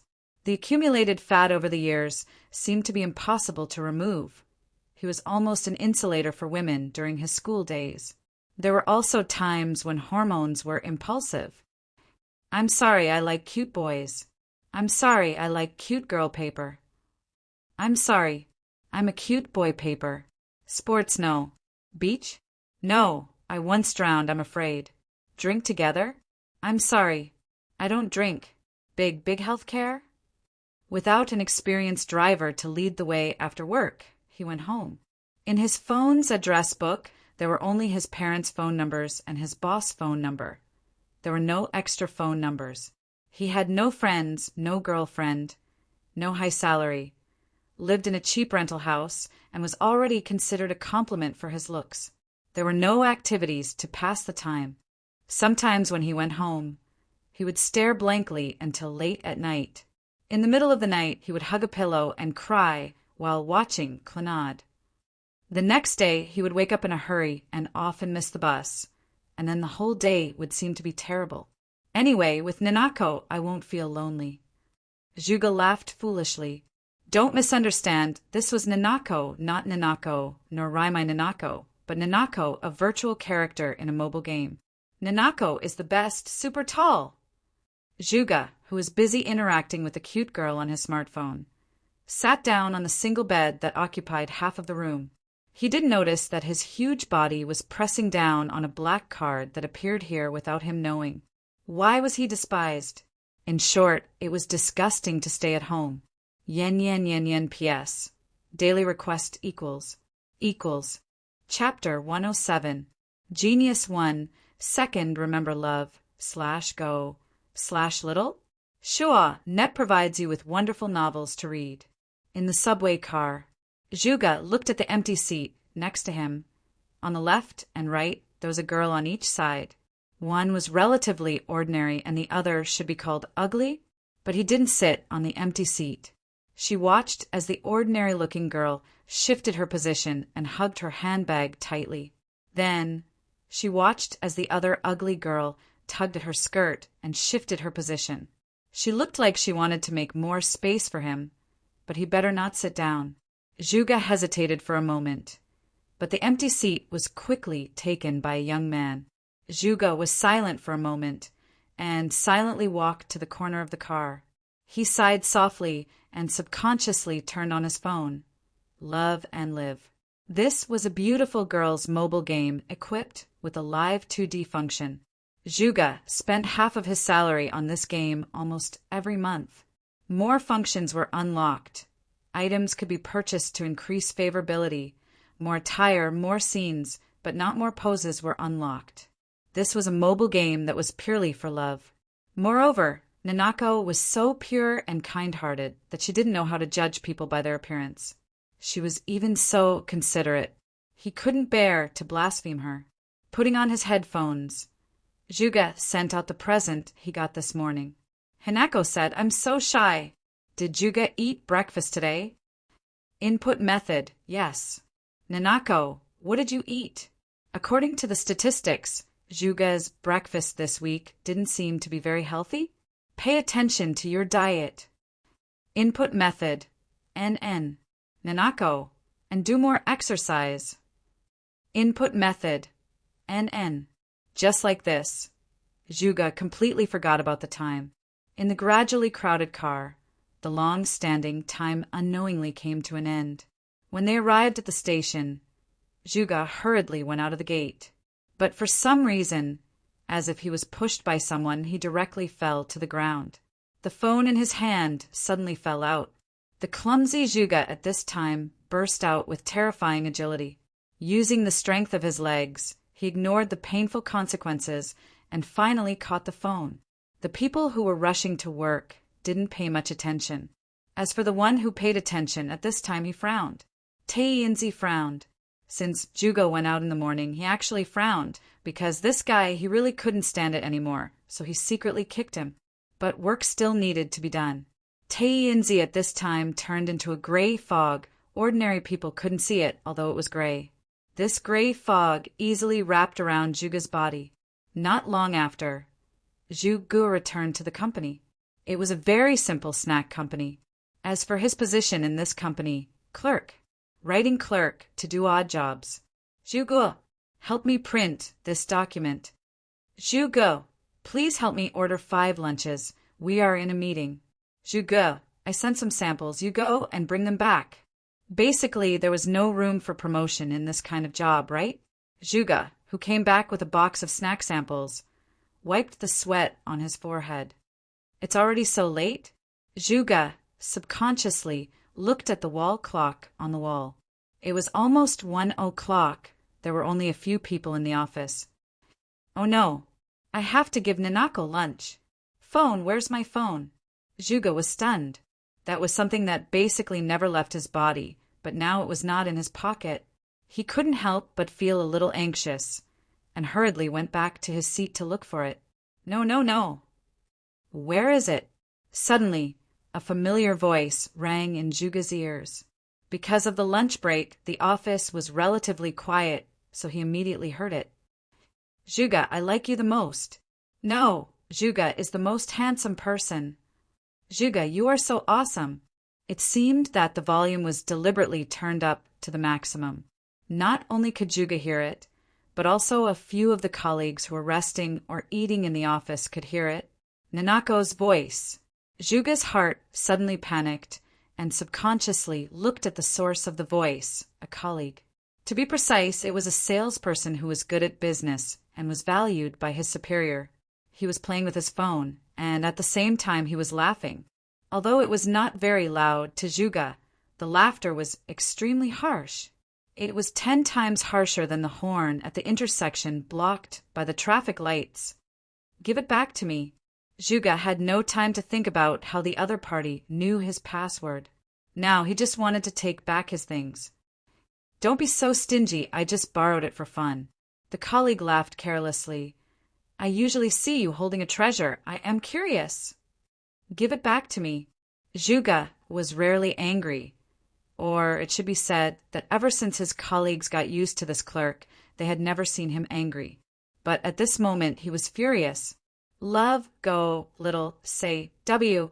Chu, the male colleague who had a good performance, was stunned. The people in the office hadn't all left yet. Now that he was yelled at by Zhu Go in front of people, he felt a little embarrassed, so he shrugged and said, Okay, I'll give it back to you. It's just a game. You really treat it as your girlfriend. I don't want to criticize you, Zhu Go, but you are an adult, right? Can you not be so childish? A character in a lousy game is acting coquettishly to you, and you actually laugh like that. Anyway, the characters in this game are all the same, right? Your girlfriend is also in someone else's hands right now, isn't she? Haha, so disgusting. There was some low laughter. Juga listened anxiously. It was the laughter of other colleagues. Let me help you back to this realistic society. The male colleague with good performance looked at Juga's appearance at this time, smiled, swiped his finger, and instantly deleted the app. He didn't hesitate even when the option of delete user data was shown. Juga was stunned, looking at the phone interface that was casually put on the table by the colleague. The familiar icon had disappeared. The male colleague with good performance patted Juga's shoulder at this moment. Welcome back to the adult world. Don't play this disgusting game anymore. If you want a girlfriend, say it, and I will introduce her to you. What do you know, huh? You don't know anything at all. You don't know anything at all. Juga raised his head abruptly and grabbed the collar of the other party with both hands. He roared, "Go to hell!" Juga fiercely raised his fist.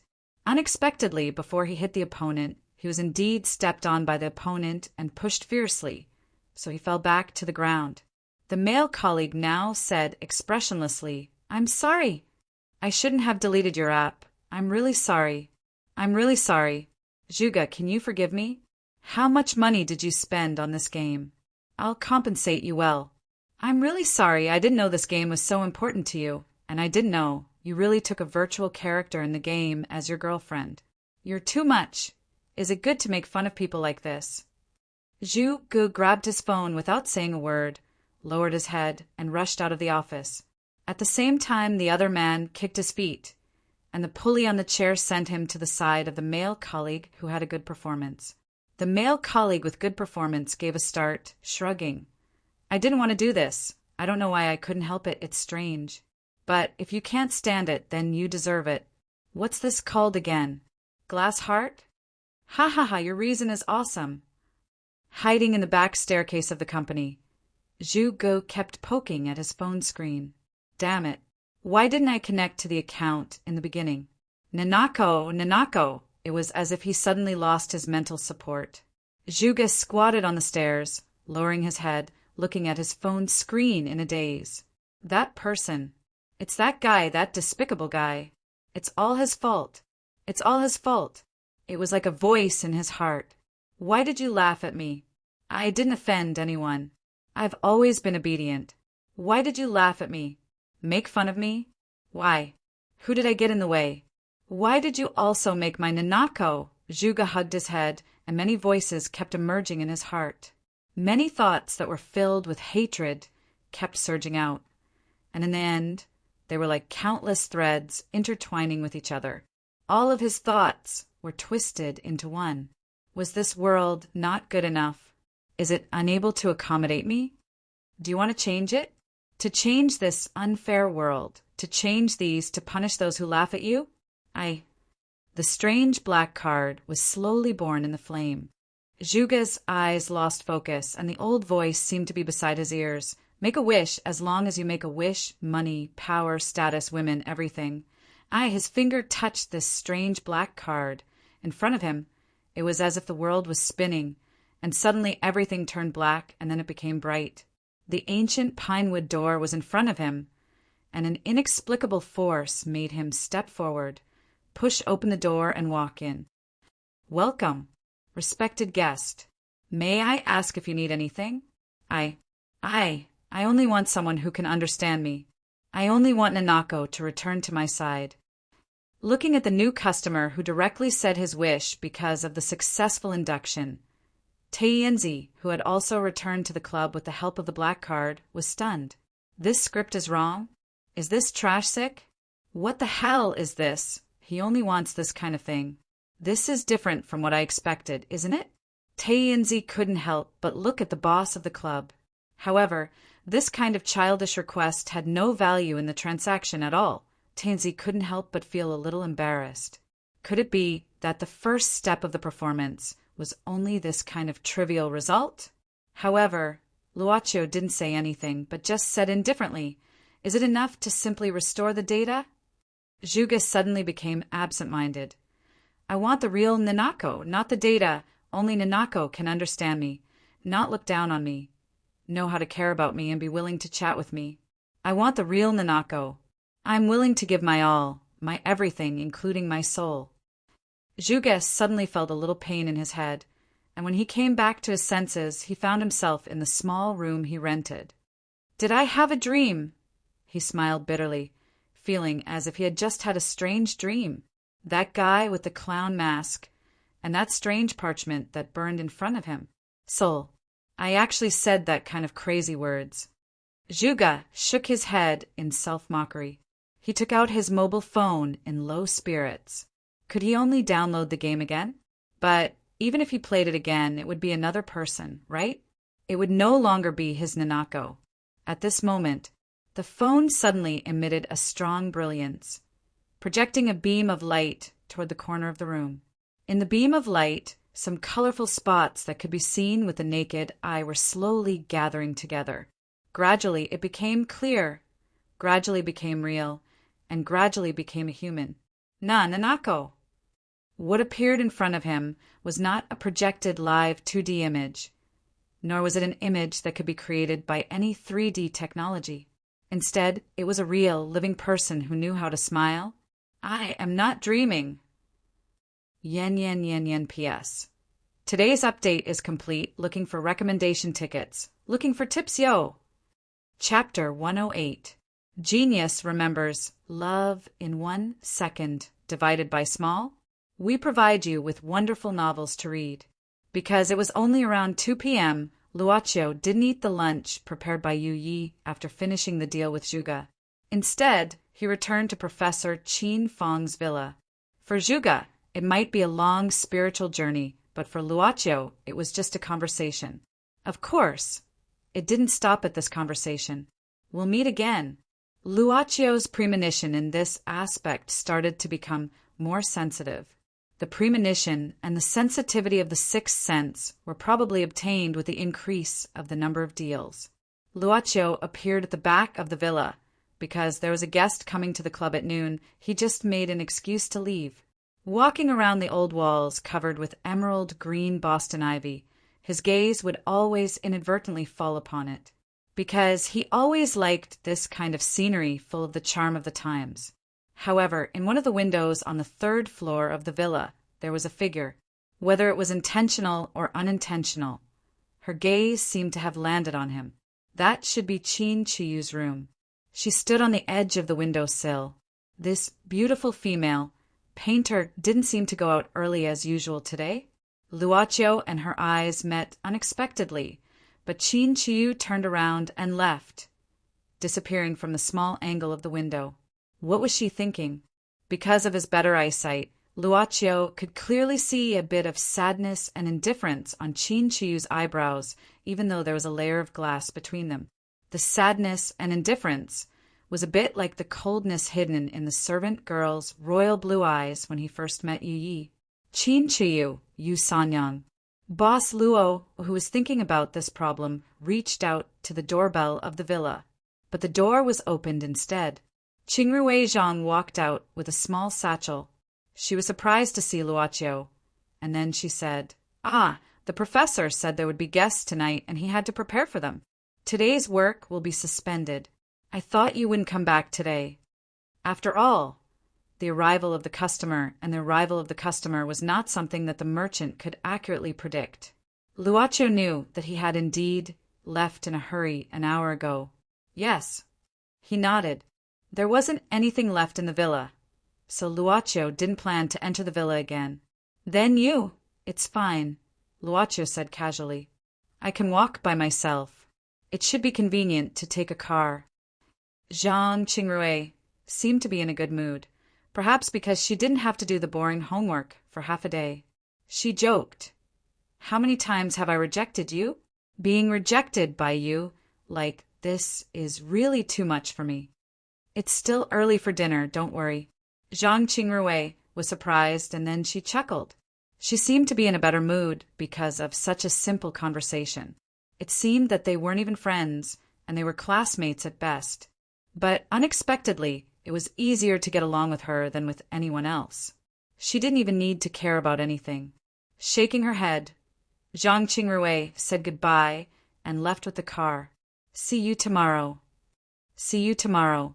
Luochio took a last look at the window on the 3rd floor of the villa, thinking that the soul of the skeleton didn't move today, and Zhang Qingrui didn't show any abnormalities like yesterday. She looked much better than yesterday. Maybe, as Yi said, the weak soul had already disappeared because of Zhang Qingrui's Yangqi. It didn't express anything in the end. The shadowless lamp. Luoqiu thought that if he changed his profession of exorcism, he would be able to retreat without using the mahogany sword and the black dog. Master Luo. Coco. With nothing else to do, Luoqiu directly returned to the club. Thinking that he had been delayed by some matters these days, he picked up the account book that he had taken out before and slowly read it. Zhuge's room is too messy. Don't you clean it up? That Zhuge sat on the edge of the bed nervously. His heart beat faster as time went by. He felt nervous and didn't know how to talk. I'm a little busy. The Nanako in front of him, whether in height or body proportions, was exactly the same as the character he created when he created the account. At first, he thought it was just a dream, but after pinching his belly hard twice, the pain finally made him accept everything in front of him. Through the screen, Zhuge could talk to Nanako about anything. Of course, Nanako's response was based on the judgment of the smart program, but Zhuge didn't care about that.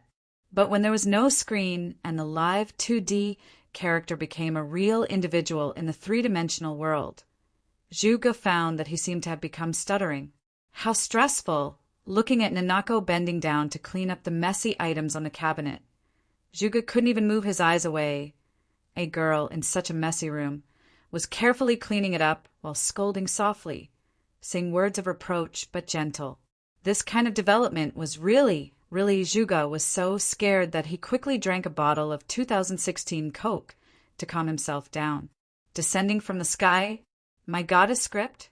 But no matter how he thought about it, this kind of super magical thing shouldn't happen to him. He thought of the magical place he saw in his dream. He subconsciously dug into his pocket and found that he really did take out a black card. Soul Trade. Zhuge's hand shook and the black card fell to the ground. Nah, Nanako. Zhuge suddenly looked up at the back of the girl who was tidying up the room. The girl who was set as a sweet girl, and now she was a real sweet girl, slowly turned around and did a move that could make people's heart beat. She slightly tilted her head and gently smiled. What's the matter? Zhuge took a deep breath. Nanako, you will disappear? Nanako suddenly walked in front of Zhuge, gently held his hand with both hands, and said softly, Nanako will always be with Zhuge. Zhuge, who had probably not touched the hand of any other female except for when his mother held his hand when he was a little brat, suddenly became a little excited. So a girl's hand was actually this cold.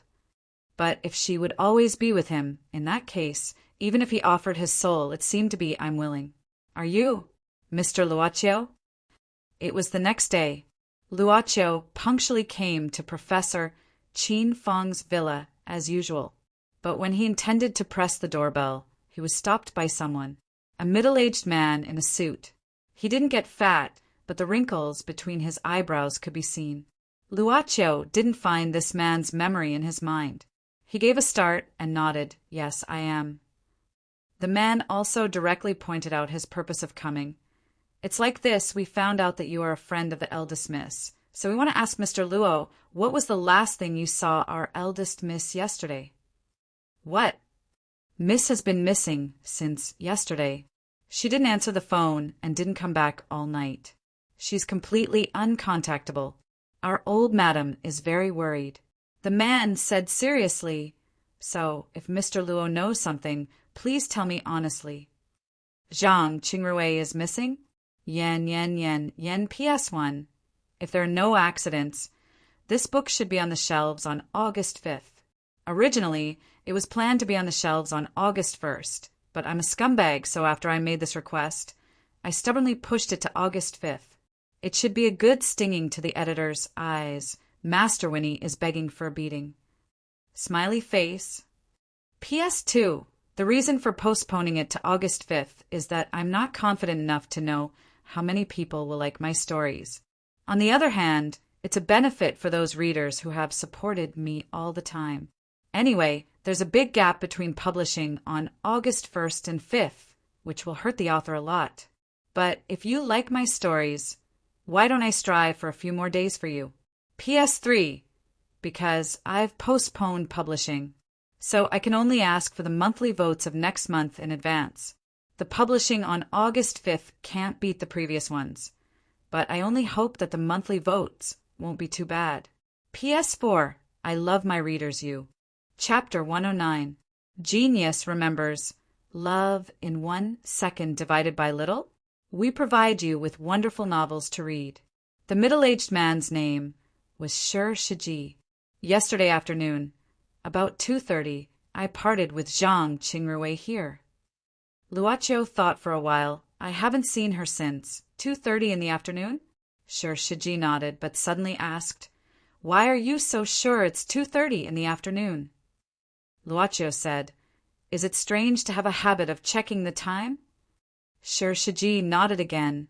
Mr. Luo, if my miss contacts you, please inform me at once. This is my contact information. Business card, but only his name and phone number.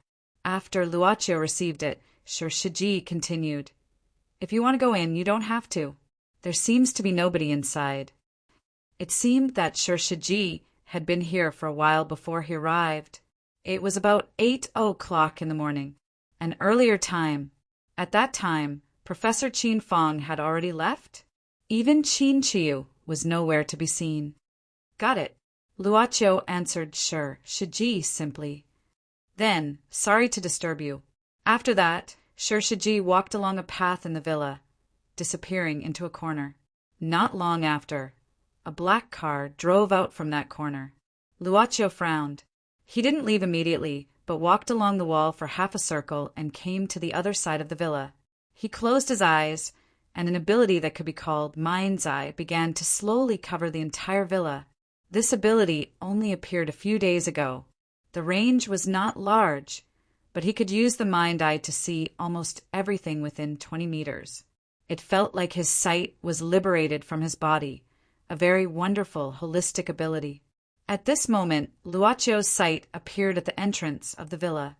According to his memory, his sight started to move in the villa. Suddenly, Luoqiu frowned. There seemed to be some traces of fighting here.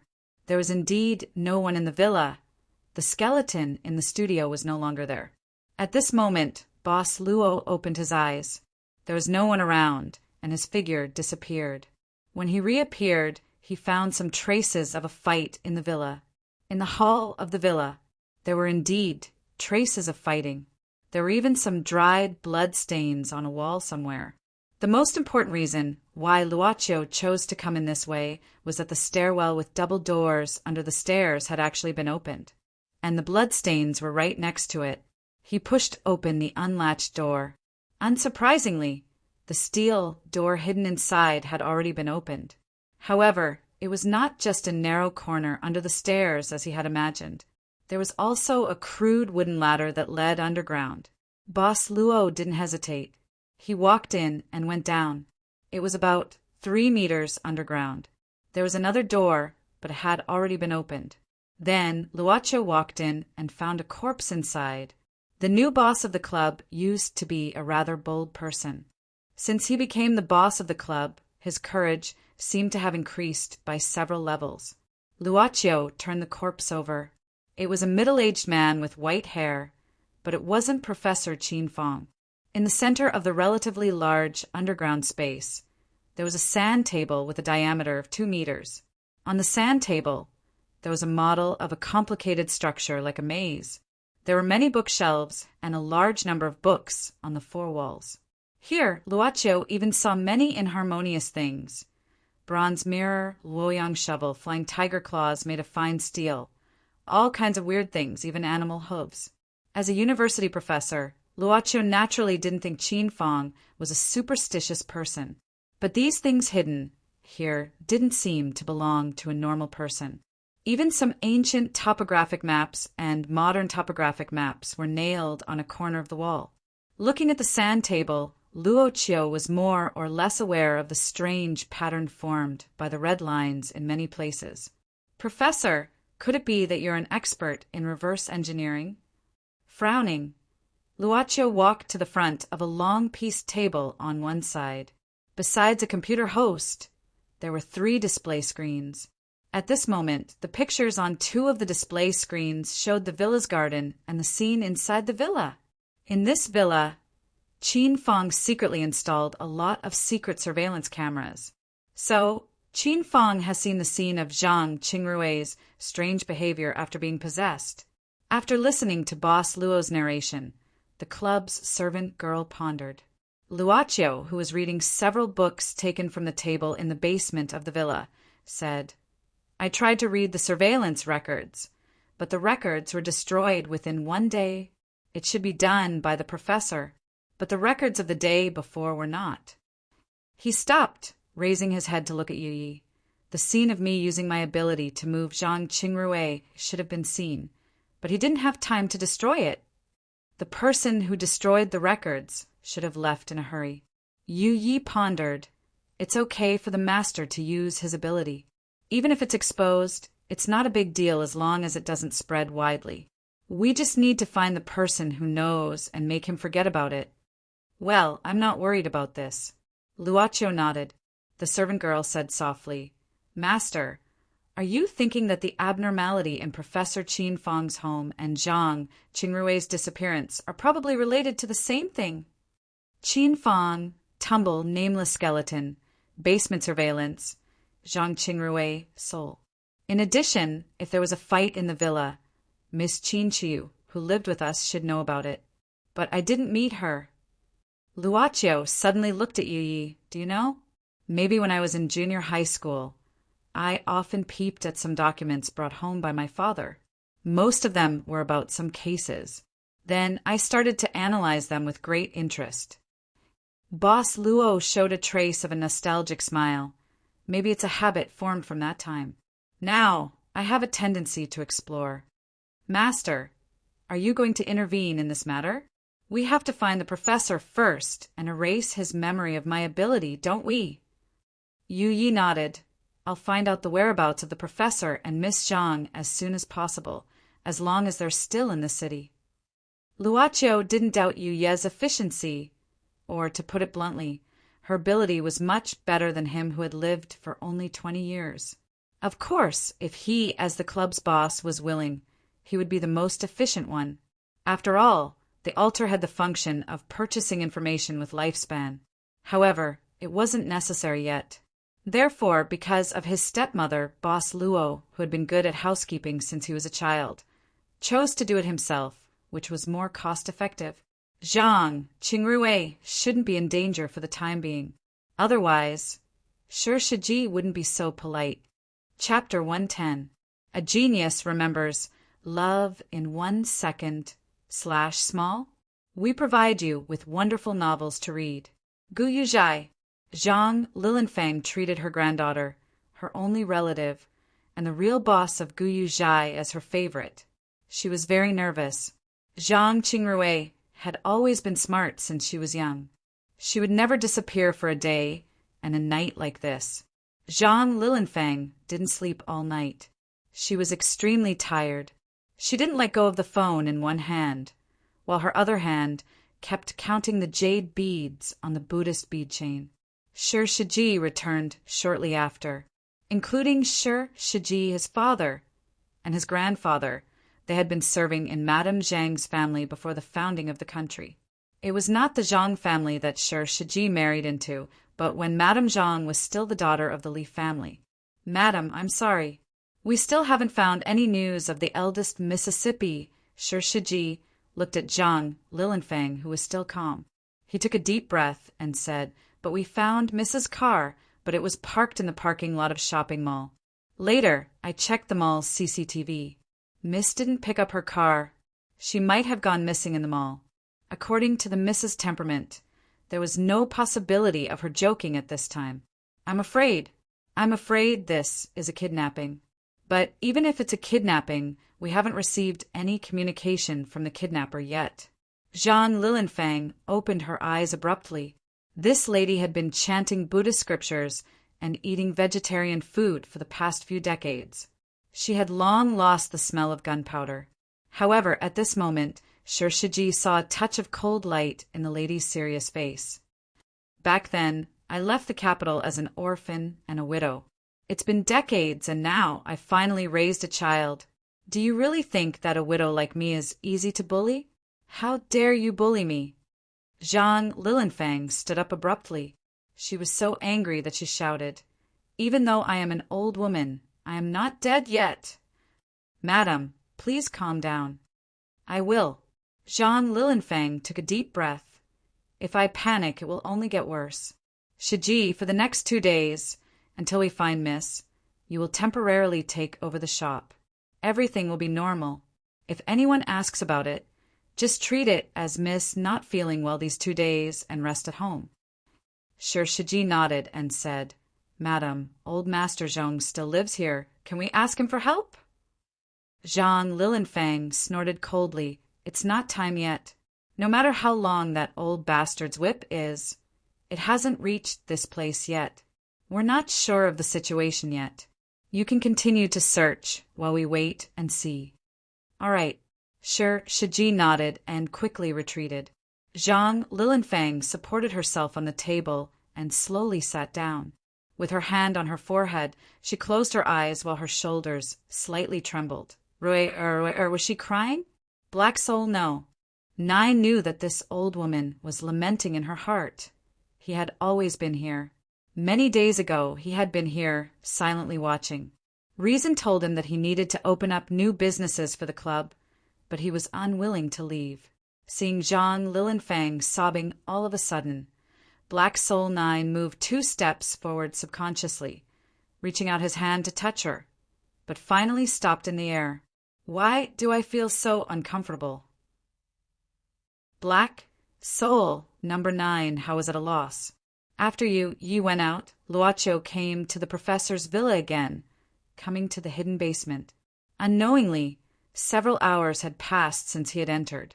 He was looking at several maps of different eras that were nailed on the wall. They ranged from rough to fine, but no matter which one it was, they all had markings in the same place, Nguyen Ula Mountain. In fact, the books that were often flipped through on the table were all about the mountain and the surrounding terrain. Luocho sat on the old leather chair in front of the patchwork table. From here, he could see the model on the sand table. Looking at everything here, he felt that the cushion of the chair had sunk a lot, and the floor under the table had been worn out. His fingers touched the edge of the drawer, looking at the dried brown spots on the drawer. Boss Luo seemed to see an old man who had worked hard in this place. Something had been supporting him all the time. Suddenly, a squeaking sound came from outside the front door. It was the sound of someone stepping on the wooden stairs. Boss Luo's feeling was getting more and more accurate. The person who was going down the stairs was Qin Chiu. He didn't choose to leave. His intuition told him that Qin Chiu might have come here earlier than him. The woman who had looked at him silently by the window not long ago might not be as simple as Professor Qin Fang's adopted daughter. Finally, Qin Chiu, who was wearing a white slim-fit dress, appeared at the entrance. You couldn't use noble or ethereal to describe this woman, because she seemed to exist with these definitions. To put it simply, apart from the appearance, it was probably the best interpretation of the saying, mainly depends on the temperament. She was Yu Sanyang in her previous life. She had loved and lost all hope, so the High Jade Emperor Heart Seal Sutra reached a stage of perfection. What she had experienced after that was unknown. However, compared to simply living for 500 years, it was much more complicated and difficult to understand. Since Luo Qiu speculated that the other party might have seen the content of the surveillance video earlier than him, he didn't intend to keep silent. He waited for the other party to speak first. Then he would speak carefully. Boss Luo took the initiative to open his mouth. "Miss Qin or Yu Sanyang?" As if she wasn't surprised by such a question, or perhaps she just didn't show her emotions on her face. The one in front of him said indifferently, "You're really not an ordinary person." Luocho stood up. Perhaps he had been used to being the club boss for some time, or he just felt it was impolite to sit and talk with others. He pointed at the corpse on the floor of the basement. "Miss Chin, do you know who this person is?" Chin Chiyu said, "He's a person who learned some unorthodox ways and did unrighteous things. His death is not regrettable." Seeing the strangeness of the basement and the suspicion about the professor's real identity, Chin Chiyu's answer also confirmed Luochio's thought. Miss Chin doesn't seem to worry about the professor's disappearance, Luochio suddenly said. At this moment, Chin Chiyu said indifferently, "That man just did something to make himself feel better. There's nothing to worry about. He's just a poor man who has been tortured by guilt for decades. He won't hurt anyone. As for Zhang Qingrui, she'll come back naturally when the matter is over. So I don't have anything to worry about." That man. Luochio sensitively grasped the incongruity of this appellation. Chin Chiyu glanced at Luochio indifferently. "Who are you?" These were two different questions, and there was some friction between a man and a woman. Flight Ulaanbaatar. There was a cubic meter box in the luggage compartment of the plane. In the box, Zhang Qingrui's body was curled up and sleeping. Her face was covered with a respirator. Yen PS1. This is F** King embarrassing. I seem to see a lot of people cursing in the book review section. But what can we do? PS2. Here's the thing. Last night, the author of this book said that the book would be published on the 5th with a perturbed mood. Then today it's confirmed that the book will be published on the 1st. PS3. What happened in the middle will not be revealed here. After all, no author will seek death like this. First, she said that the book would be published later, but then changed it back to this stupid plus funny plus hurtful words. I'm also dumbfounded, as if I saw a scene of sudden death. It's so beautiful that I dare not look at it. PS4. Let me comfort myself by saying, I seem to have said last night, if there's no accident, the book will be published on the 5th. Please don't beat me to death. PS5. It's confirmed that the book will be published on the 1st. So I have to change the rhythm, including the one in the daytime. I'll update 4 chapters today. Tomorrow is Saturday. I'll update 4 or 5 chapters. On Sunday, I'll update 3 chapters. I can only do these as compensation. So, to what extent can the book be published on the 1st? It's up to fate. PS6. I don't post much PS recently. The soul of PS has been suppressed for too long and needs to explode. Of course, PS can't be used casually after the book is published.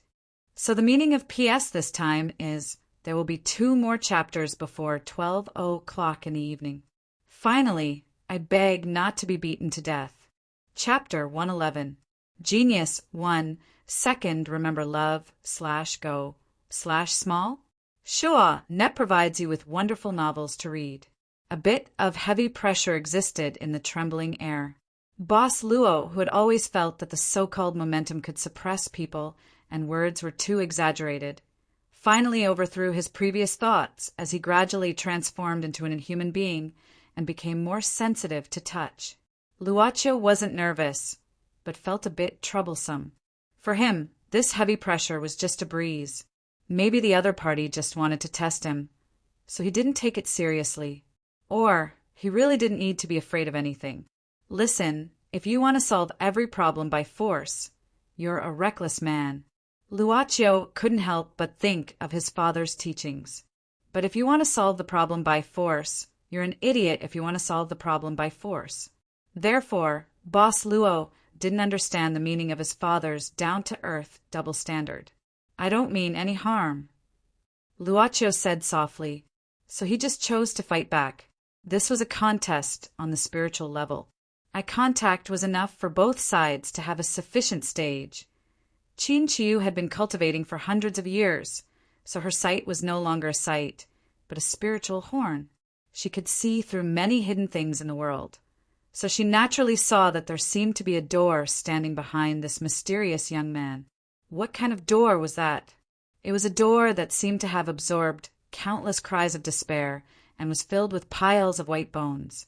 Just a few more glances were enough to make her Taoist heart tremble, as if it would shatter at any moment. She could not even imagine what was gathered behind the door to be able to release such a horrifying presence. Qin Chiyu stepped back half a step.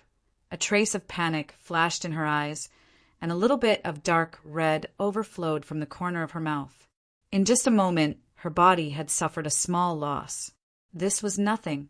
It was just that the fear was like a seed that had been forcibly planted into her body, her spirit, and her Tao heart at this moment. She even had an instinct to directly escape. The important thing was she had felt such a door before. 500 years ago. Trafford. Club. Qin Chiyu's blood-stained lips trembled. She took a deep breath vigilantly. But you're not that person. Luocio guessed that the person referred to here was his former boss. The club had a group of non-human customers lurking in the world. Even Taiyanzi knew about this place when he was alive, so Luocio was not too surprised that Qin Chiyu knew about it. It wasn't that person. Perhaps she had bought something from the club before. Of course, if he wanted to confirm it, he could go back and look through his old account books. After confirming this, Luocio was not in a hurry to find out what Yu Sanyang had bought in the club 500 years ago. Since there was no need to continue hiding, Luocio waved his hand naturally and gracefully. A chair leaning against the wall slid to the front of Qin Chiyu. "Can we continue to talk about the professor?" After weighing for a moment, Qin Chiyu didn't sit down. She had a feeling that if he wanted to catch her, there was no possibility for her to leave. Love, go, shao, say, w. Chu, that place was not a holy mountain. It had existed for much longer than her cultivation time. But when she woke up last time, she could hardly hear any rumors about that place. She walked to the sand table placed in the center, pointing at the model on it. "Do you know whose tomb this is?" Luocio shook his head. Xiongnu, a certain left virtuous prince. Qin Chiyu calmed down her internal injury while saying, "It's the place where Qin Fang and his expedition team broke into 20 years ago."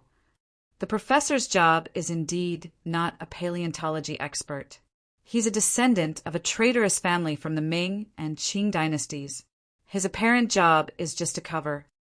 Qin Chiyu said indifferently, "As for the skeleton you've seen during this period, it should be taken out by Qin Fang recently. There was a soul and a spirit attached to the skeleton. It was originally very weak. Without the nourishment of the grave Xin Qi, it would have been hard to survive." Speaking of this, Qin Chiyu glanced at Luocio strangely. "That Miss Zhang, if I'm not wrong, has the rare psychic constitution. The soul and spirit could enter her body. It should be an instinctive desire for survival. It can be maintained by Miss Zhang." This statement happened to be the same as what Yu Yi said.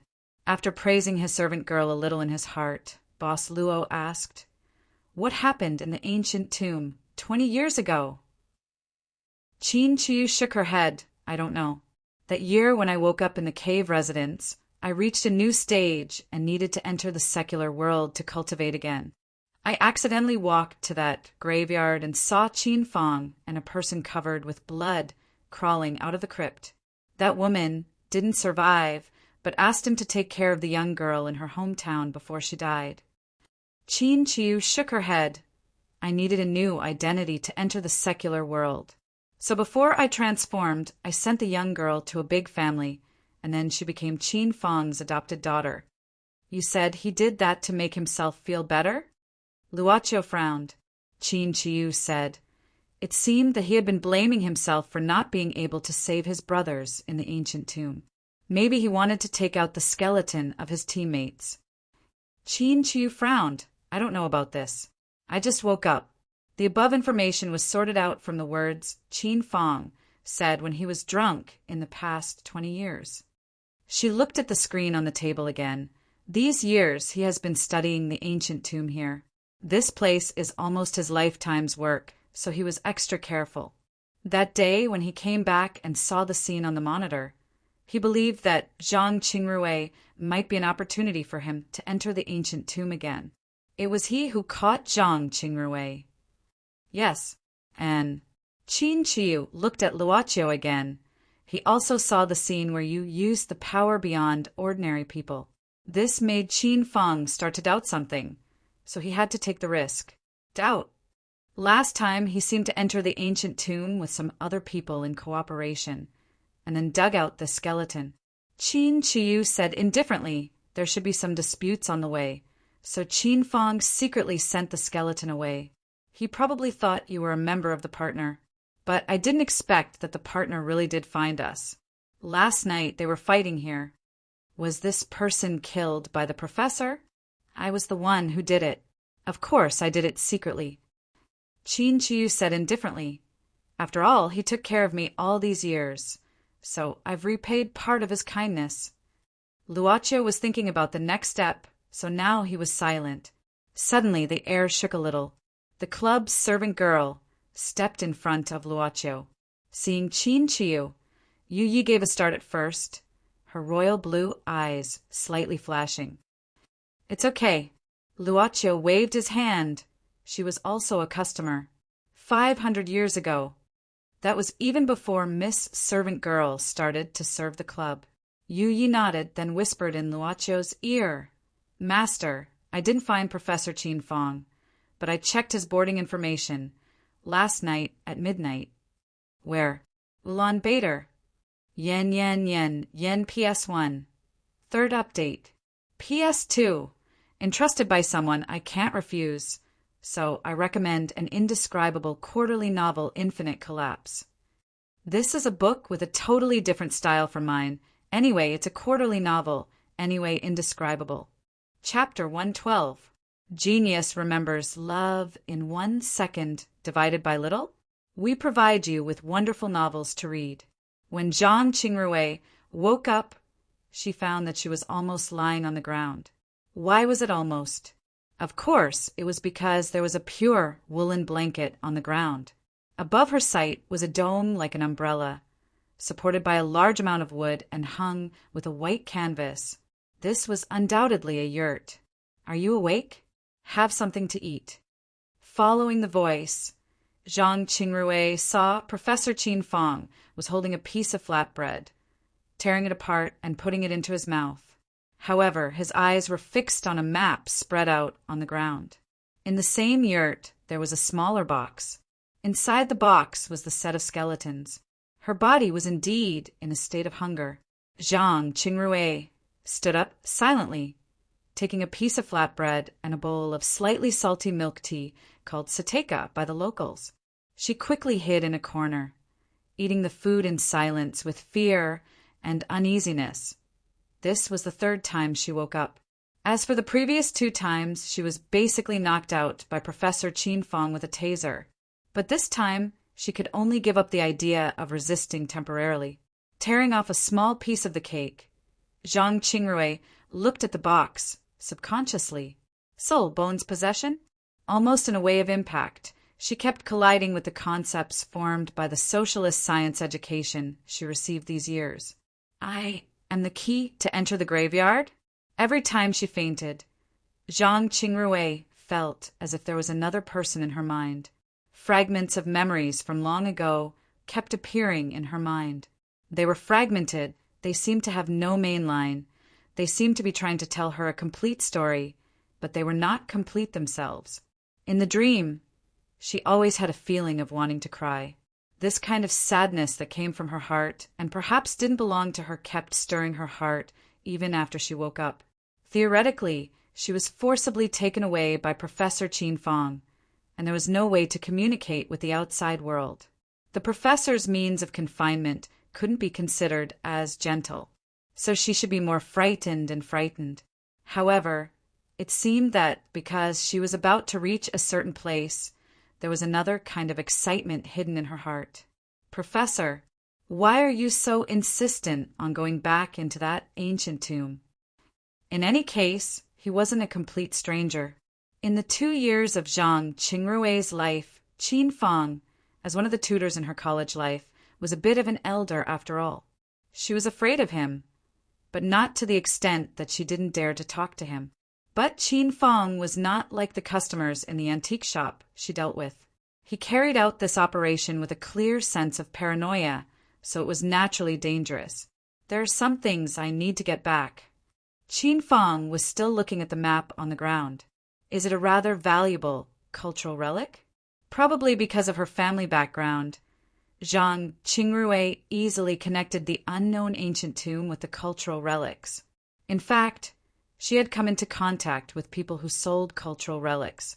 Gu Yuzhai's business was huge, so they had all kinds of connections.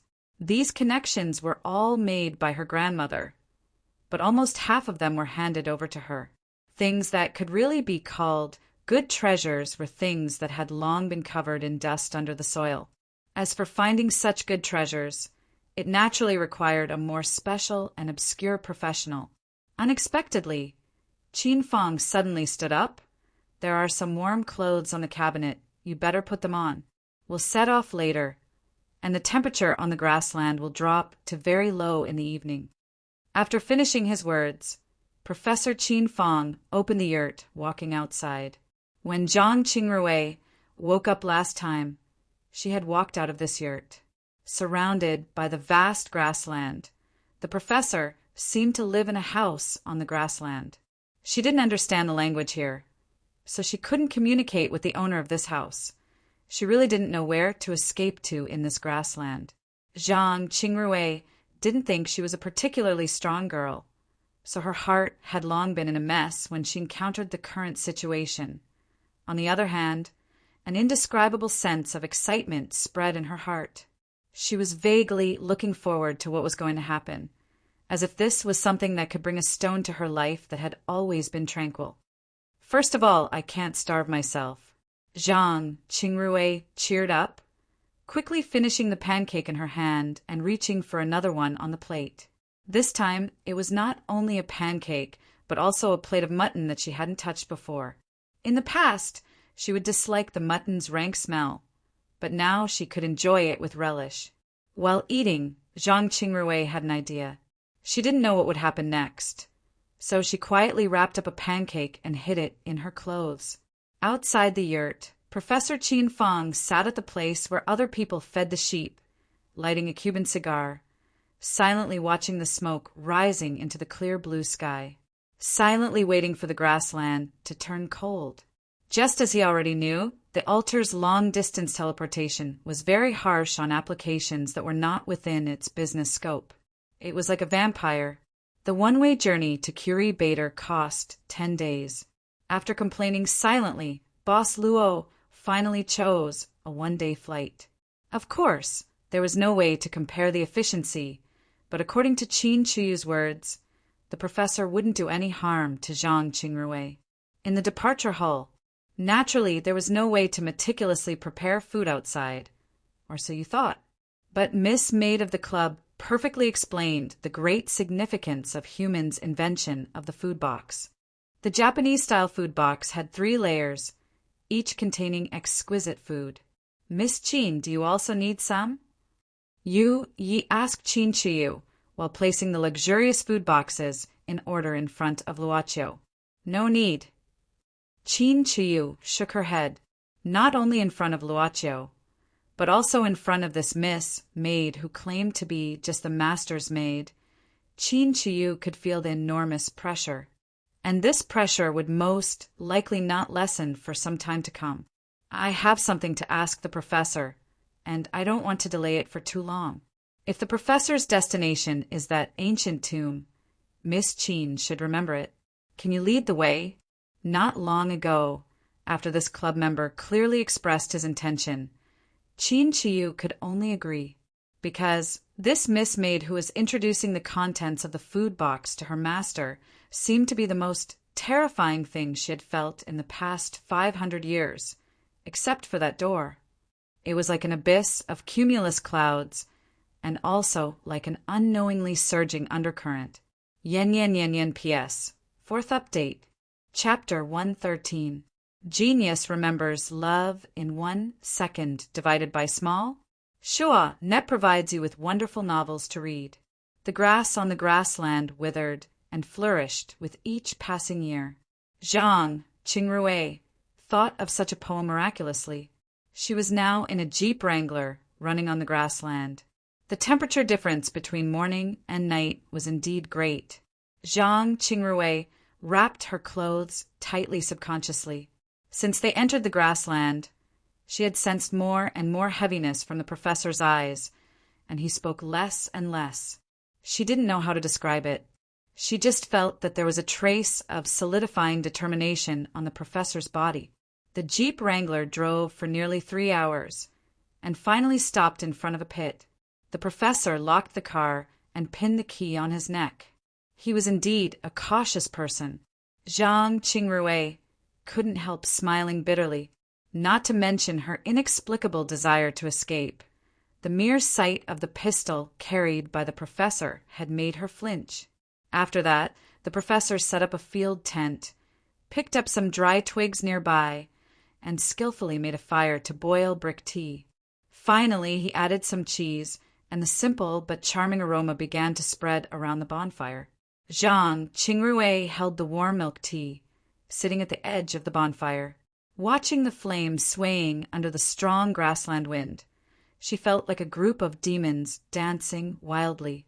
Professor Qin Fong threw several packs of chocolate biscuits to her, which could quickly replenish calories. In this place, there was no need to pay too much attention. Zhang Qingrui tore open a pack silently, feeling embarrassed that she had hidden a piece of biscuit on her body not long ago. Subconsciously, she laughed at herself. "Why are you laughing?" Zhang Qingrui gave a start, but she responded quickly, saying casually, "I'm just thinking that Luocho didn't know about the professor's affairs, and whether he would come to your villa for several times in vain these days. You'd better stay away from that guy in the future." Zhang Qingrui looked at Professor Qin Fong curiously. She didn't understand why the professor seemed to be afraid of Luocho. She pondered for a while. Though he's a little eccentric and a student who often doesn't attend classes, at least he's not a bad guy. He's a very quiet person. Professor Qin Fong said indifferently, "Quiet people are scarier." Zhang Qingrui didn't say anything. It was said that if an honest person didn't get angry, even the gods and ghosts would be wary of them. The professor had lived for half his life, so his knowledge and bearing were actually extraordinary. Now that he had made such a crazy move, it was because he had to do it. But thinking about it, such a person wouldn't deliberately smear someone's reputation, right? "You're much calmer than I thought." After a long silence, Lecturer Qin Fong suddenly opened his mouth. Not only was it because they were nearing their destination, but there was also a trace of uneasiness behind that madness. So, did they want to find someone to casually talk to? You need to be calm when you're in trouble, especially when it's a big deal. Zhang Qingrui looked at the bonfire quietly. "My grandmother taught me this when I was young." Professor Qin Fong also nodded. "Madame Zhang is indeed a woman who can teach people in this way." "Professor, you know my grandmother?" Professor Qin Fong said indifferently, "Before your grandmother got married, the Li family was engaged in the business of making money from dead people. Even if the people in the underworld didn't know them, they would have heard of them.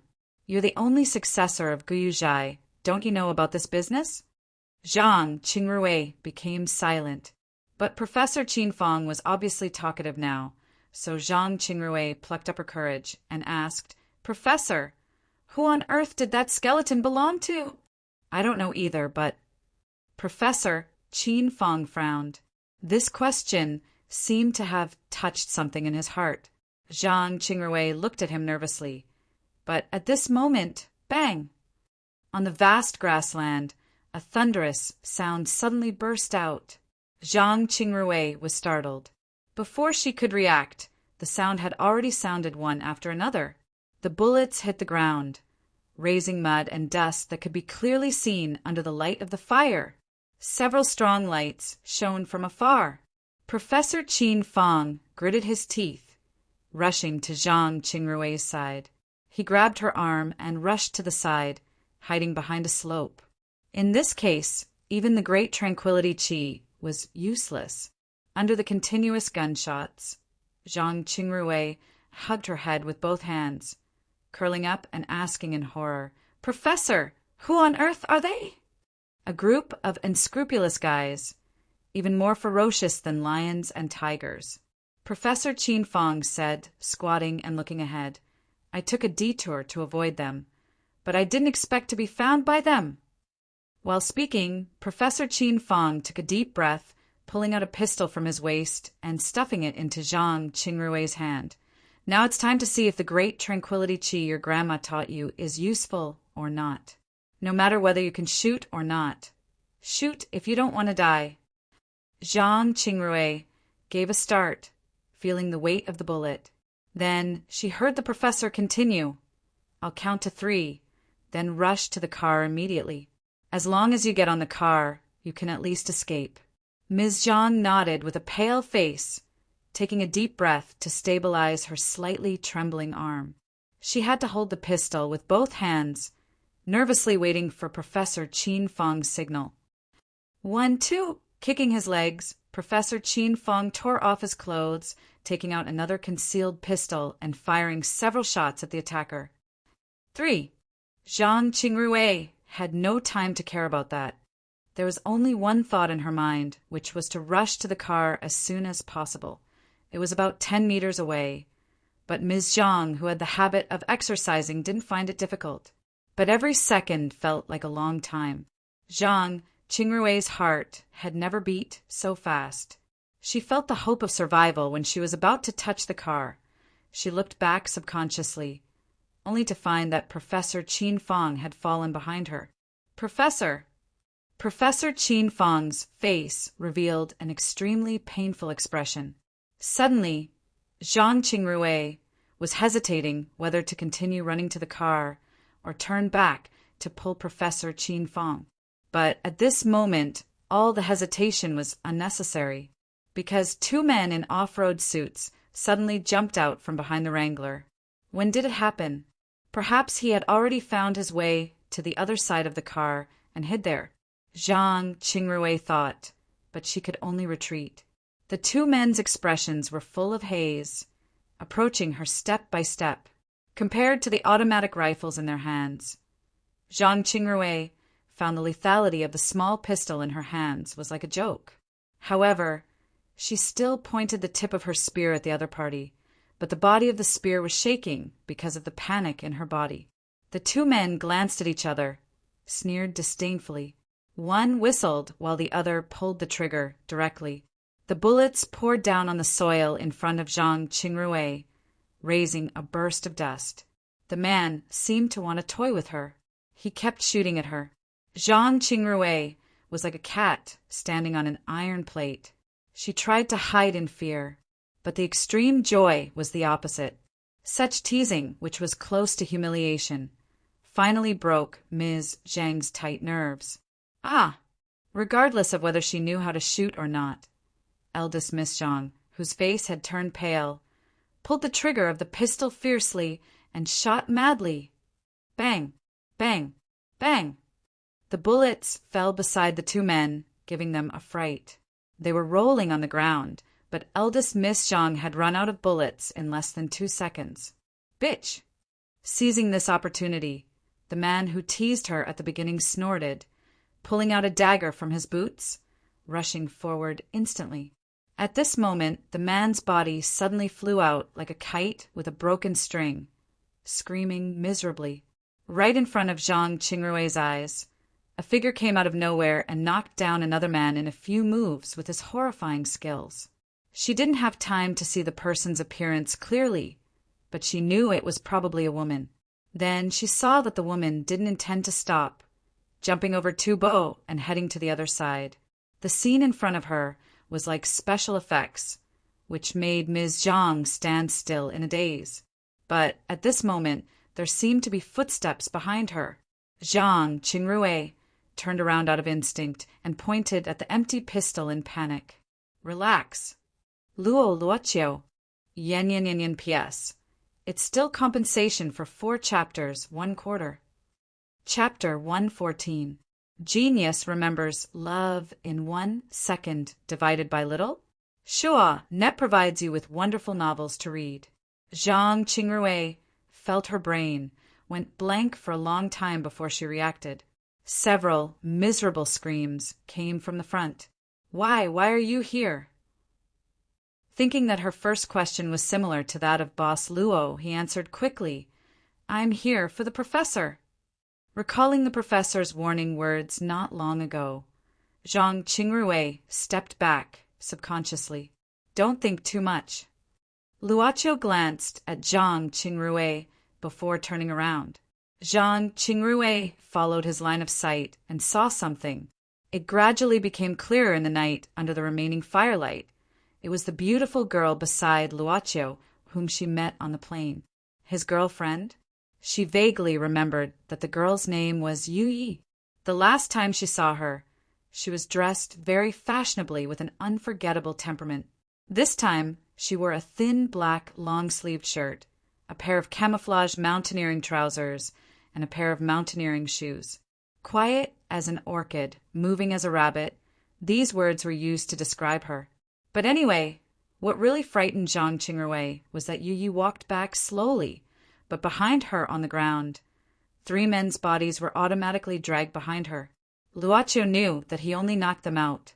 He came here to erase part of Professor Qin Fang's memory. Since erasing 1 or 2 memories was the same, Boss Luo didn't intend to explain or hide anything to Zhang Qingrui since he got Yi, the capable servant girl. Boss Luo gradually became lazy and didn't intend to explain or conceal anything to Zhang Qingrui. After throwing the 3 men aside and the 2 men who were knocked down at the beginning to the same place, Yi looked at her master's eyes, walking to the front of Professor Qin Fang, reaching out her hands to gently hold his forehead. After a while, Master, he wasn't shot. Yu Yi raised her head and said softly, It's just the symptoms of the body acting up. Well, there should be suppressants with him, but he might not have had time to take them. The professor's face was very pale, and blood was dripping from his nostrils. Symptoms? Brain cancer, terminal stage. Yu Yi stood up. With the current medical level, it's impossible to save him. He probably has less than 2 months to live. Luoqiu nodded, frowning. He crouched down and reached out to touch the pockets on the professor's clothes. He took out a small bottle from his chest. There were no instructions, so Luoqiu had to pour one out. He looked up at Zhang Qingrui and asked, Do you have water? Zhang Qingrui nodded and took out a bottle of mineral water from the car. Even though she had many questions in her heart, she could only temporarily wait for the professor to recover. Were there any more of those armed fellows nearby? The purpose of Luoqiu looking for the professor, the girl called Yu Ye's unimaginable skills and master? She was sure she didn't mishear this sentence. Ms. Zhang felt it wasn't safe to go anywhere. She could only force herself to calm down and wait for the opportunity to communicate. Not long after taking the medicine, Professor Qin Fang woke up with a cough. He rubbed his forehead, trying to look at the things in his blurred vision. There were 2 of his students and a woman he had never seen before. Luoqiu, you saved me? In his early years, Professor Qin Fang, who had led an expedition team, had experienced a lot in the mighty construction movement of the new country. If Zhang Qingrui had a sense of calmness, it was at most a little. The one who really had a sense of calmness was this old man who was over 50 years old. I've been to your house and the professor's basement. Luoqiu explained some problems in simple words. The professor hasn't erased some surveillance records yet. Professor Qin Fang glanced at Luoqiu with a complicated expression. When I was in the underworld, I could hear some strange deeds from the underworld. Most of us in this line of work have some taboos about strange forces and supernatural things. I didn't expect to meet them. He shook his head, standing up after taking several deep breaths. But no matter what, I have to enter the ancient tomb. You don't have to stop me if you want to. Professor Qin Fang, based on your current physical condition, you may fall down at any time. You may not reach the place you expect. Yi suddenly said in a low voice. Who are you? Professor Qin Fong frowned. How do you know I? Speaking of this, Professor Qin Fong suddenly frowned, pretending to look around. He reached out his hand and touched in front of himself, asking hurriedly, Is the fire out? All of a sudden, he felt his sight turn dark and couldn't see anything. Luocio was puzzled. The bonfire is still there, just a little bit weaker. Hearing this, Professor Qin Fong's whole body shook slightly. He subconsciously reached out to touch his eyes, then looked up at the sky. At least he could see the starlight in the night sky of the grassland. Professor Qin Fong heaved a long sigh. Really? The doctor said I might lose my sight during this period. He smiled bitterly, feeling somewhat desperate. I didn't expect it here. I really can't go in again. The person in front of you, your student, can help you as long as your desire reaches the strongest. Suddenly, Qin Fong heard a faint voice. It was the voice of his adopted daughter, Qin Chiu. They were too familiar with each other. After all, they had been living together for 20 years. Chiu? Or am I hallucinating? Professor Qin Fong in front of him looked a little crazy. Luocio frowned, looking at a certain direction thoughtfully. This strange monk didn't show up directly on the grounds that she didn't want to meet him directly. But at this moment, Professor Qin Fong suddenly said, Luocio, can you take me in? No matter what, as long as you take me in, I can give you all my property. If it's you, you should have that ability. What was the feeling of a sudden business call? Professor Qin Fong's strong desire at this moment seemed to be a way for this Miss Taoist to return a part of the kindness of raising him. Yu Sanyang was able to meet the former boss, probably because she knew that the club was a mechanism of accepting all visitors. Or she had already seen through the nature of the club's willingness to make this kind of deal. However, from the perspective of a person with superpower, she should be able to help Professor Qin Fong. Was it because she didn't want to help, or was there any reason that she couldn't help? But Qin Chiu didn't know that the new boss of the club was a little casual, thinking that Luocio was the kind of person who didn't give anything in return. In fact, Luocio, who had come to this prairie and had an impulse to explore, also had the idea of going into that ancient tomb. But before he had time to express this intention, this Miss Taoist had already taken the initiative. She probably did something bad out of kindness, triggering the transaction mechanism of the club. Under this mechanism, Luocio wasn't Luocio. He was Boss Luo. As you wish, dear guest, Luocio said slowly, but we don't accept money as the transaction fee, yin PS 2/4. Chapter 115. A genius will remember love in 1 second divided by little. Say net, providing you with wonderful novels to read. Zhang Qingrui had entered a state that completely subverted her cognition. Love, go, little, say, W. Chushi suddenly had a creepy feeling about the conversation between Luocio and Professor Qin Fong. However, the woman called you, Yi kept looking at her with a faint smile, which made Zhang Qingrui's body stiffen. She felt that the grassland was particularly cold at this moment. Then some miraculous things happened. She saw Luocio stretch out his hand and gently wipe Professor Qin Fong's eyes. Professor Qin Fong then regained his vision.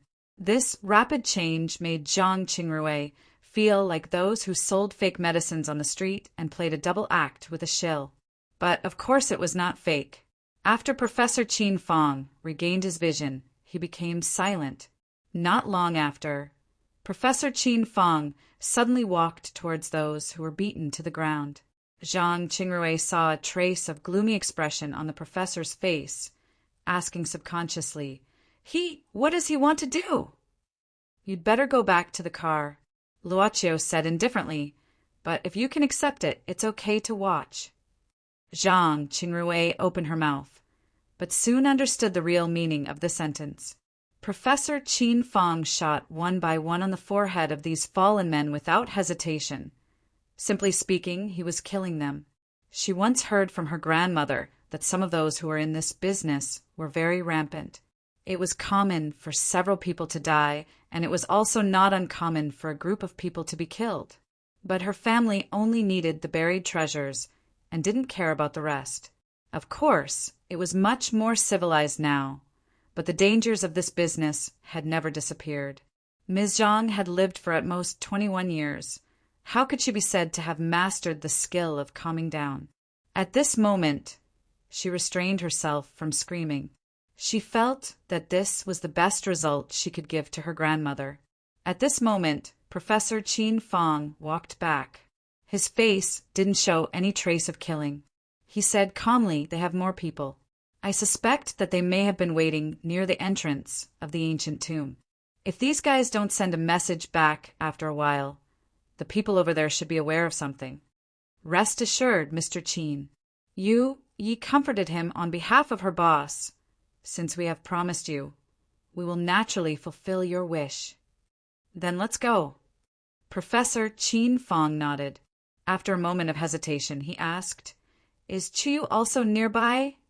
Luocho didn't answer the question. "Professor, can you still drive?" Professor Qin Fong frowned, but didn't ask further.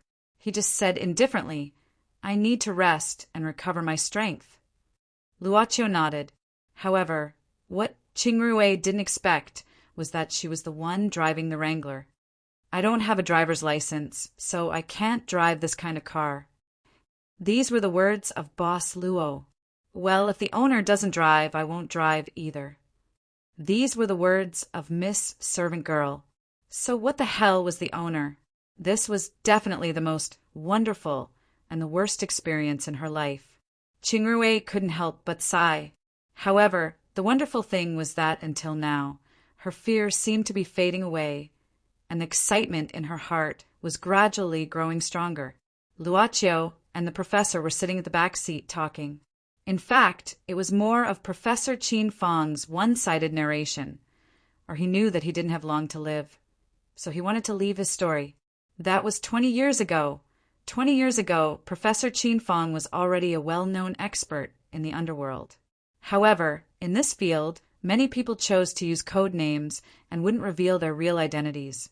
At first, there were only 2 people who went through fire and water together.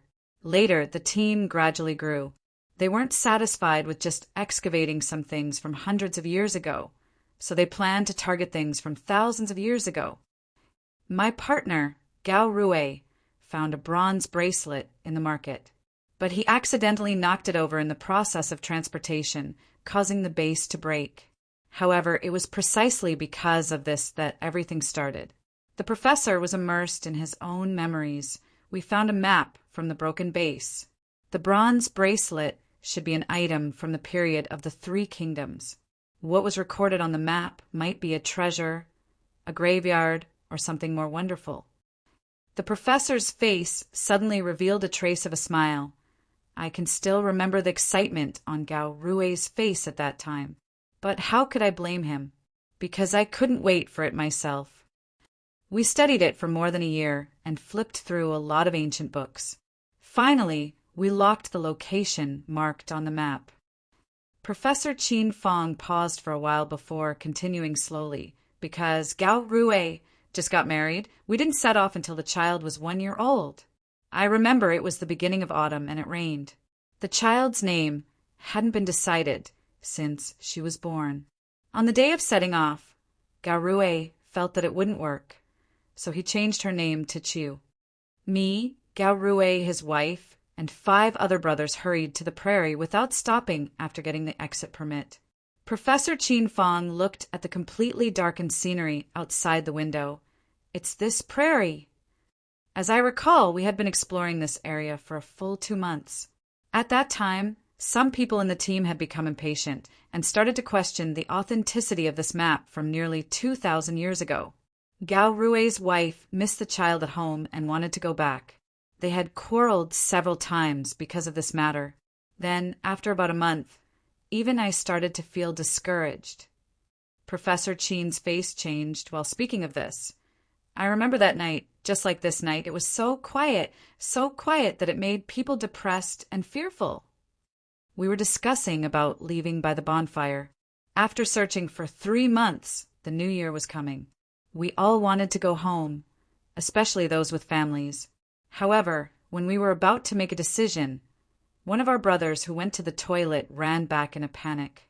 Professor Qin Feng stared at Luo Qiu. His eyes were filled with the same color and excitement as when he was young. He said he found something. On a hillside nearby. What did we see? Professor Qin Feng took a deep breath. What we saw. I think everyone had the same thought as me. That is, we'll never forget that scene for the rest of our lives. Although the professor's words sounded like the last words of a dying man, Luoqiu still felt uncomfortable. Hurry up and say it, a wolf. A glowing wolf with white light all over, looking up to the sky. Yen yen yen yen P.S. 3/4. Chapter 116. Genius remembers love in 1 second divided by little? We provide you with wonderful novels to read. A glowing wolf? Hearing this, Yi slightly turned her head from the front passenger seat, but she also stretched out her arms, holding the steering wheel. Because at this moment, Ms. Zhang, who had been listening, was also startled. The Wrangler drove straight ahead and was about to hit a big mud pit. It obviously knew how to drive. Anyway, it dodged it. Professor Qin Feng didn't care about this, but continued. Yes, it emitted white brilliance. We found it, and it found us. It turned its head, looking down at us from above, its eyes full of spirituality. Rather than looking at us, it was better to say it was sizing us up. Wolf is the totem of the Xiongnu people. Professor Qin Feng said slowly that night was a full moon, and it appeared at the place we were looking for.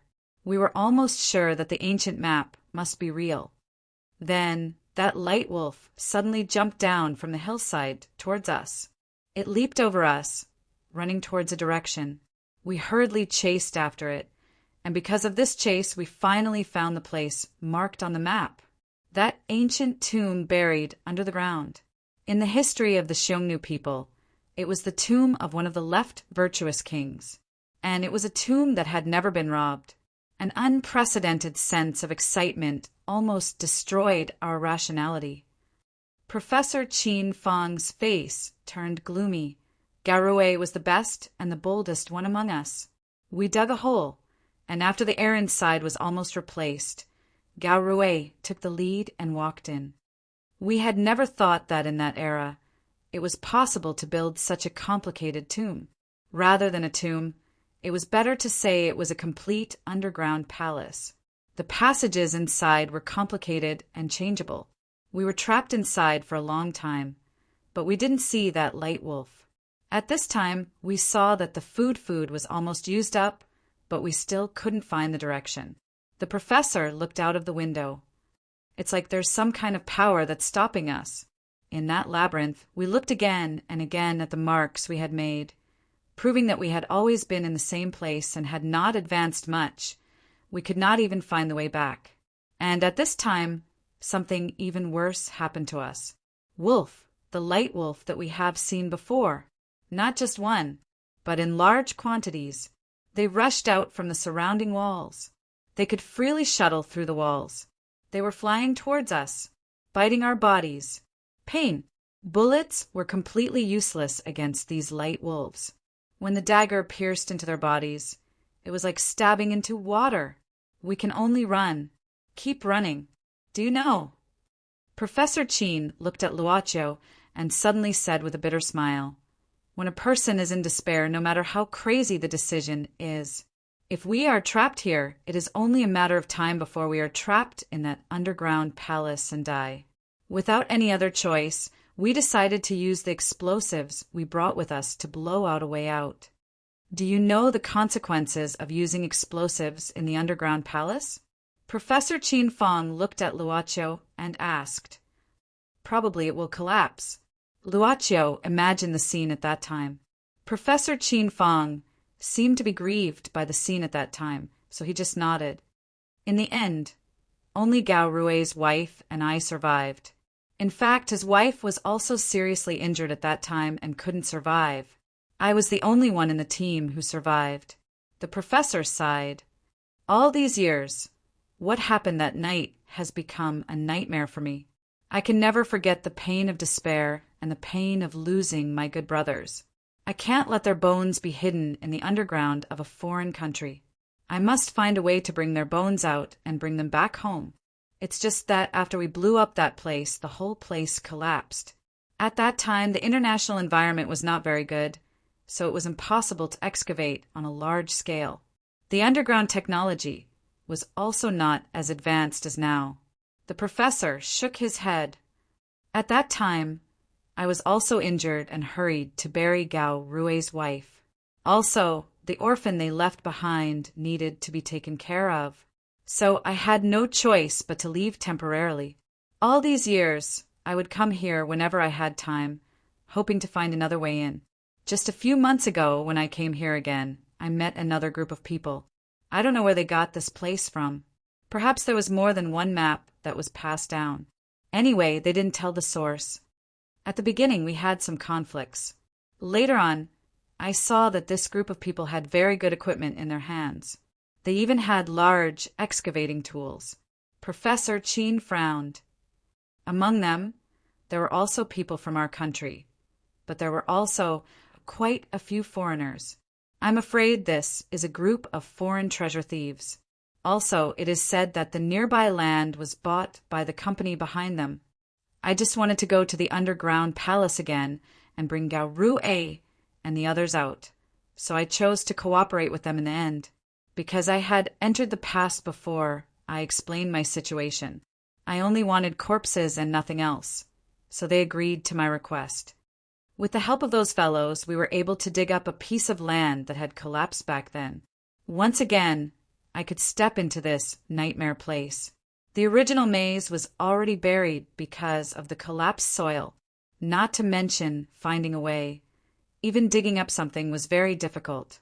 The group of people began to use other equipment to explore the excavated area.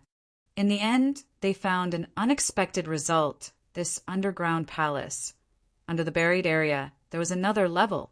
This discovery is too shocking. A 2-level and huge underground palace. We have no way of imagining what methods the ancient people used to create such a magnificent building in that distant era. How did they calculate those support points? How did they design that kind of maze that could make people lose their way? But there is one thing that can be incomparably certain. That is, if they can create such a complicated underground palace, then what is hidden inside is probably not as simple as an ordinary ancient relic. They couldn't wait to dig again and directly blew up the first level of the underground palace. I also followed them and went deep into the second level of the underground palace. This skeleton was found in the second level of the underground palace at that time. What was found was a stone coffin, which was already opened and buried in the first level of mud and stone. I guess I'm afraid that when Gao Rui and I blew it up, it shook the surrounding weak points and caused a collapse, so this coffin was buried. They carefully moved this broken coffin and the mud and stone out first. After all, it was the first thing found. Then I followed them and began to explore the second level of the maze. However, we once again encountered those light wolves from back then. I told them the horror of this kind of thing, but these people didn't believe me and planned to fight back with the advanced weapons in their hands. Professor Chin Fong smiled bitterly, but I've seen the horror of these light wolves, so I escaped alone. Later, there was no news from those people. Seeing that the situation was not good, I took advantage of the chaos and escaped back alone with the coffin. You know what happened later. Luocho nodded, starting to digest this information. At this moment, the wrangler suddenly braked. Zhang Qingrui in the front turned her head. It seems that we've arrived, and the situation seems to be not good. In front of them was a huge pit, and at this moment, a huge buzzing sound came out from that huge pit. Following that, 2 bright lights appeared. A helicopter slowly rose from the huge crater. On both sides of the door of the helicopter, there were 2 men with automatic rifles in their hands. They were clearly aiming at the small wrangler. Professor Chin Fong, you're finally here. I know you'll come back. Have you brought back the thing you stole from us? Yen P.S. 4/4. I feel like my body is hollowed out. Chapter 117. A Genius Remembers Love in 1 Second / Small. We provide you with wonderful novels to read. The helicopter's rotors rotated rapidly. The strong airflow raised clouds of dust. It was the first time for Luaccio to see a helicopter in such a close distance. Therefore, he wasn't nervous at all. He didn't know when he started to lose his nervousness. Perhaps it was after he was shot in the head by Jean Zifu in the first transaction and came back to life. Or perhaps it was after he protected Luo Dance for the first time and fought with the mantis monster. Let's get off first. Luaccio said calmly. Soon, 2 tall and strong men were released from the helicopter with ropes. Of course, they were aiming at Luaccio's group, who came down from the Wrangler with guns. Thank you for your cooperation. Looking at the several people who came down from the Wrangler, standing aside quietly, the man, who kept talking on the helicopter, said with a pleasant voice. Then he slid down with a rope. He was a typical Westerner, about 35 or 36 years old. Professor Qin Fong frowned, asking Luaccio beside him, Are we not going to resist? Luaccio looked at the inside of the pit from here. This pit was deeper than he had imagined. Perhaps the underground palace was originally located in this big pit. Later, Professor Qin's group bombed the first floor and caused it to collapse. It should have sunk a lot in the past 20 years. Indeed, many heavy equipment were set up in the corner of the pit, and there were 2 prefabricated houses for rest. Rather than saying that this treasure-stealing group was professional, it was better to say that they were rich and overbearing. Isn't our purpose to go down? Luaccio said calmly, and we don't plan to stay here forever. If we resist, we will break our own car at the beginning, and it will be troublesome when we leave. Professor Qin Fong gave a start. Generally, when encountering such a situation, the first thing to consider should be their own safety. This student of his actually considered whether the car would be broken or not. Let's talk about it later. Boss Luo added directly, Professor, you said that you wouldn't want the things in the underground palace of the ancient tomb. But in fact, you did take away his hard work. So I don't think there's anything wrong with her being angry.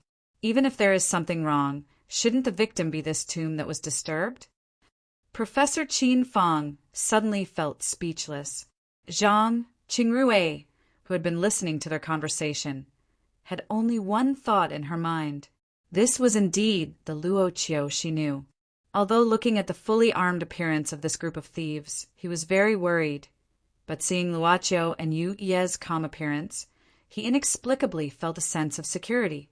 That man is Snyder, their leader. Professor Qin Fong said while looking at the man who came down last. In fact, Snyder was walking towards them at this moment. The 2 men behind him held their guns in both hands and pressed them against their chests.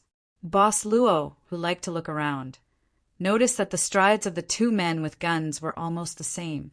The way they held their guns was so standard that they looked like soldiers waiting for a military parade. At least, they were people who had received strict military training. Snyder walked in front of them, glancing at them, and then emphasized in a strange Mandarin, It seems that Professor Qin Fong has found a lot of helpers. Did you come back this time because you found something new? The things that were stolen from us. Professor Qin nodded, suddenly asking, After that, did you go down again? Snyder thought for a while. Yes, we continued to send another team down, but then there was no news.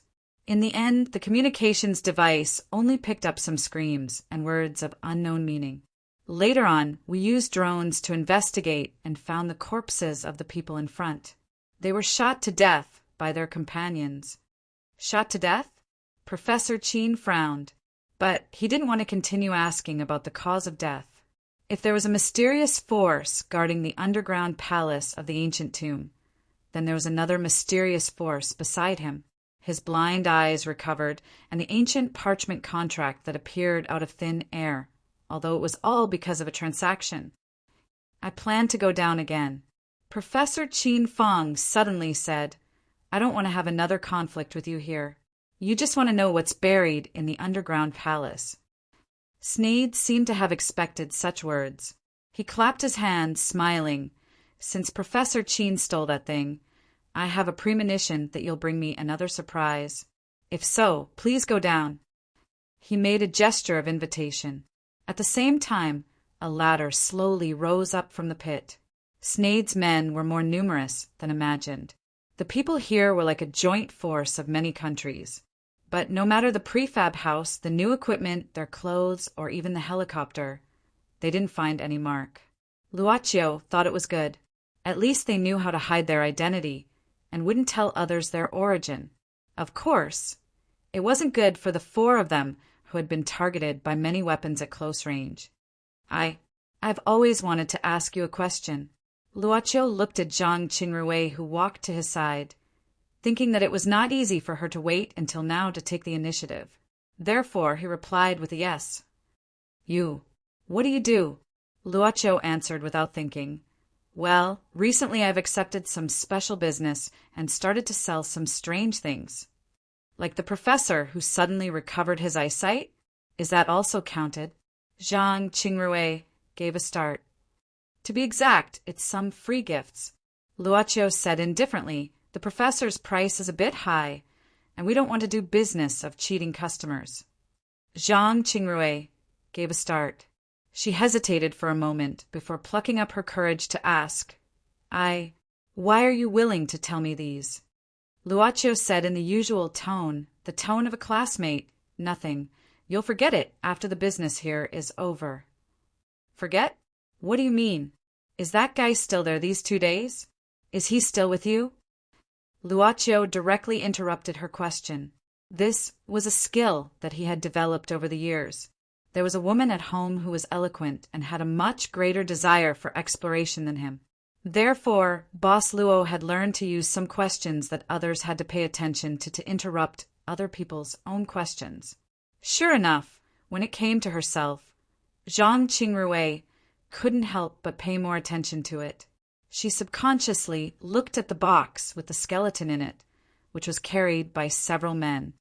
I've had some strange dreams, Zhang Qingrui said with a bitter smile. In my dreams, I even heard the sound of that ancient song, and someone was playing it. On the first day when you went to the professor's house, you wrote the sentence Hujia 18 beats. I was wondering whether you had already known a lot of things since then. But then I realized that it was I who took you to the professor's house. If I didn't take you there, would you be here now? Here we are. Luaccio didn't say anything to comfort her. In front of them was the entrance to the underground palace, dug out by Sneyd's group. From this entrance, a wisp of gloomy and cold air could be faintly seen. Looking at this entrance, Luaccio felt something heavy. Vaguely, he seemed to understand why Qin Chu chose to let Professor Qin fulfill his wish in a roundabout way. He was afraid that Qin Chu would find it very unfriendly. But right at that moment, Zhang Qingrui suddenly jumped into the hole without any safety equipment on her body. It seemed that she was possessed by a ghost again. But jumping down without any safety equipment, this was the leap of faith. Chapter 118. Genius remembers love in 1 second divided by little. We provide you with wonderful novels to read. As Miss Servant Girl once said, if the master has to worry about everything, what's the point of a servant's existence? Therefore, after Ms. Zhang's leap of faith, Miss Servant Girl of the club also jumped into it without saying a word or frowning her eyebrows. They dug all the way to the 2nd floor of the underground palace, which was more than 23 meters deep. Even if one was in good health, he would most likely lose his life after falling to the ground from such a height, even if he was lucky enough not to be injured by the surrounding rocks. Knowing this, Sneyd frowned. Professor Qin, who on earth is your partner? Professor Qin, who was also stunned by the scene, instinctively looked at Luaccio, expecting to get an answer. It's all right. Luaccio looked at the cave for a while before turning around. Let's go down. Wait. Unexpectedly, Sneyd shouted with a heavy voice. He frowned. Professor Qin, I feel that there's a problem with your sincerity in wanting to cooperate again. We need to have a good negotiation. Sneyd, We've been very cooperative. Professor Qin Fong said in a low voice. You didn't resist on the way, right? I promise that I won't touch the things in the underground palace. Snader shook his head. You promised me at the beginning. I don't want to make the same mistake again. Besides, I'm very worried about the person you brought. You can go down, but at least this person can't go down. He must stay here and be guarded by our people. Please cooperate. Saying this, Snade waved his hand, and several strong men with machine guns pointed at Luaccio at the same time. A black man pointed at him. If you don't go down, we'll be in trouble. Luaccio shook his head. I just want to help you fulfill your wish. I don't have any bad intentions, so I hope you won't have any bad intentions towards me. Although Snade was polite at the beginning, this group of people were originally ferocious, and under the influence of powerful force, they had long developed a ruthless style of doing things. Love, go little, say. The black man with the gun shouted again and pulled the trigger on the automatic rifle in his hand. The bullets swept past Luaccio's feet a few times, like a final warning. The sound of the bullets shooting began to reverberate in the pit, and the atmosphere suddenly became tense. Luaccio looked at the dust in front of him. Boss Luo also had times when he was angry, and this dissatisfaction was like a signal. At the entrance of the underground palace that was illuminated by the strong light, a figure suddenly leaped out. The figure made a beautiful circle in the air, and like a falling meteorite, it landed in front of the black gunman at an extremely fast speed. In the blink of an eye, the black gunman's head was separated from his body. In front of him was the woman who was the second to jump down.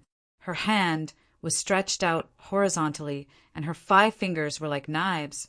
There was still a trace of bright red on her crystal clear fingernails. Such a lowly and worthless soul. How dare you humiliate my master? There was no scream. The powerful, battle-hardened man who was called Old Black in the team quietly fell down like this, and his head was separated from his body. His companions could even see Old Black's extremely wide open eyes. But how did he do it? Why did he do it with such a delicate woman? And she really just did it. The neat cut on Lao Hei's neck looked like it had been cut by a sharp cutting machine. This horrifying scene aroused the fear in everyone's heart. The other burly men suddenly gritted their teeth at this moment. They didn't care so much, and they had powerful firepower in their hands. Walla lalla! Like tongues of fire, the bullets poured out in a flash. But at this moment, the delicate woman's figure drifted like a ghost, and even the high-speed bullets couldn't lock onto her. At such a close distance, what kind of agility and speed was needed to avoid the bullets? Snader couldn't imagine it at all. Love, go, little, say, W. Chuno screams could be heard because, one after another, people fell to the ground without a sound, just like Old Black. Obviously, she wasn't a human being, since she could decapitate a person with her fingernails. Shoot! Shoot! She's not a human. The leader of the treasure thieves lost his initial calmness all of a sudden. Let's go down. Luaccio didn't choose to continue watching, but turned to look at Professor Qin Fong, waving his hand. The professor's body started to float up, and the box not far away also automatically gathered in front of Luaccio. This kind of deadly conflict couldn't possibly be settled. Boss Luo, who was afraid of trouble, simply cut off all the troubles here, leading the frightened Professor Qin Fong and the alley. Luaccio slowly descended towards the underground palace. He could still hear the shooting sound of the machine gun and the shouting behind his ears. However, the depth of the underground palace was deeper than he had expected. After feeling the touch of the ground, Professor Qin Fong immediately fished out a strong flashlight and turned on the light source, scanning the surroundings. Zhang Qingrui was standing there charmingly. Her face was a little pale, but there was no fear on her face. Not knowing why, Luaccio felt that she was more beautiful than before. Most likely it was because the soul hidden in her body was like that to begin with tranquil and natural.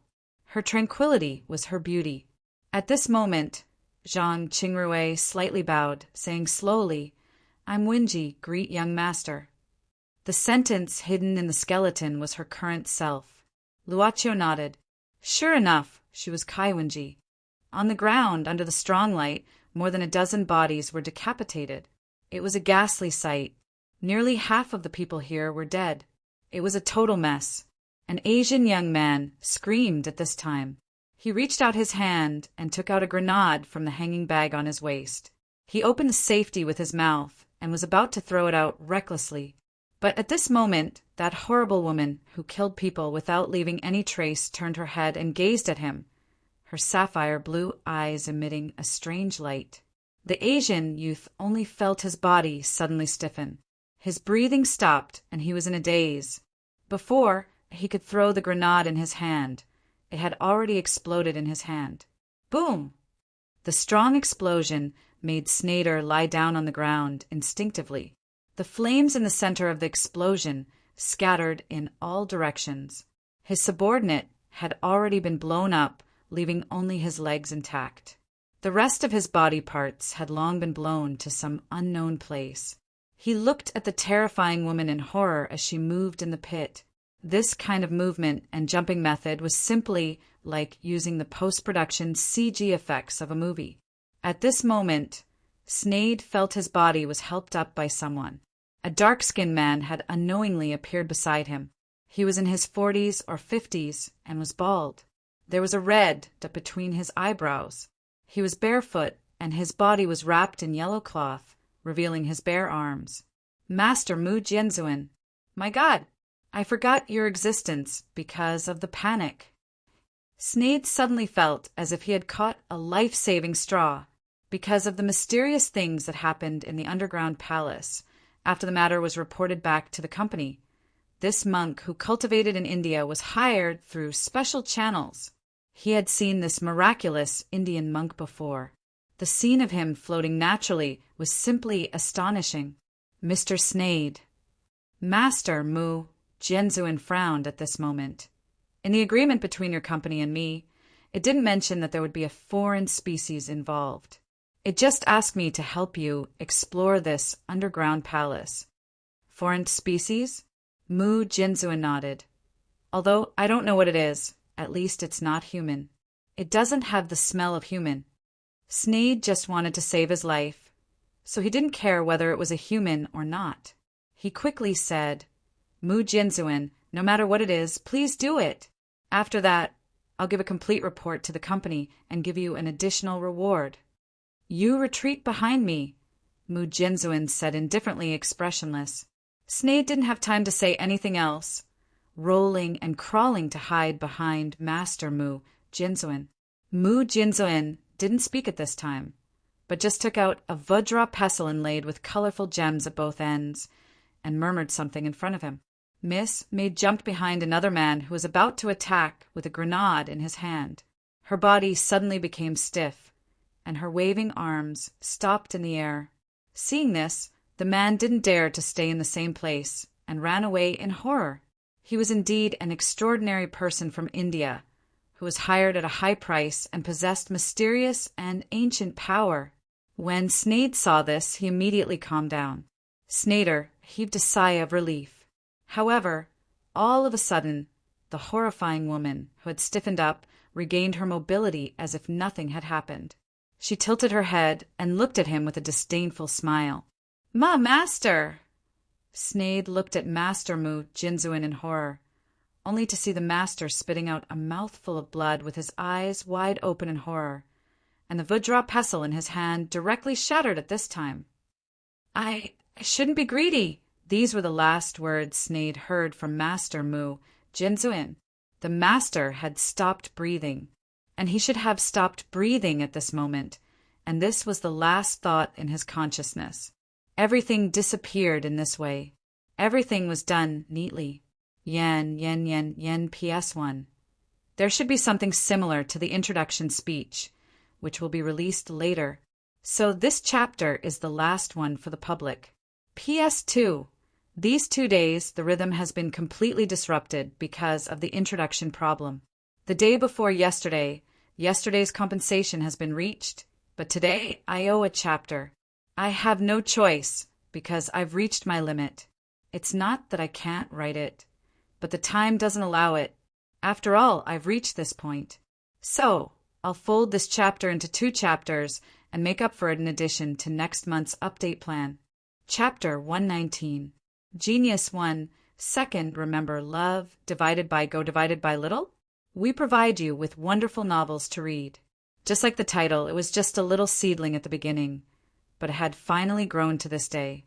This young man, woman, in the vast world of books had finally ushered in the first important day of a scholar, from a young man, woman, to an adult stage. Because it was the first time it was very nervous, really nervous, and its body was slightly trembling. Look, aren't her pink toes curled up? Aren't her lips tightly pursed? Her hands are gripping the thick bed sheets that were laid out over the past 2 months. At the moment when it was completely buried in the adult stage, would it make a painful, muffled sound, but still clench its teeth and endure the necessary coming-of-age ceremony, or after feeling the joy brought by the coming-of-age ceremony, it tightened its body even more, clenched its still, slender fist, and said with tears of joy, official, gently, well, I feel more pressure if I continue to write it. Actually, it's just the soft novel on the shelf, everyone. Next is the normal way to open it. Club has been through 2 months of bumps and bumps. First of all, I would like to thank all the officials who have been with me until now. Please distinguish between this official and the official mentioned above. Thank you. Thank you very much. Next should be the delightful part of crying about being poor and begging for subscriptions. I really want to do this because I'm really poor. But why do I have to do this? I'm miserable, my family environment is not good. But this book doesn't need to be subscribed. Love, Go, Little, say, Quit needs to be subscribed. Just because it has been recognized. Yes, just because it has been recognized. Just like when you go to buy a product, I think most people choose to pay for it because the product itself makes it worth buying, not because of the exaggerated advertising. That's why I can't say things like, White Stone begs everyone to subscribe, because I know that whether or not you subscribe doesn't depend on whether I'm pleading or not. Rather, it depends on whether the words I write, the story I write, whether it reaches the level that everyone thinks is acceptable. Therefore, I won't talk too much about piracy here. Looking at the problem of piracy, it's like drinking water. Only the person knows whether it's hot or cold. There will also be times when it's hard to say. Of course, because my body is very honest, I will ask for recommendation votes, monthly votes, rewards, and the like as usual. The following is the update plan for the first month. To be honest, I don't believe that there isn't even a single subscriber. So, in order to make more money and maintain the quality as much as possible, I'll be updating 5 times every 2 days in August. Also, I'll start fixing the time. Well, 1 or 2 days after I'm done with this.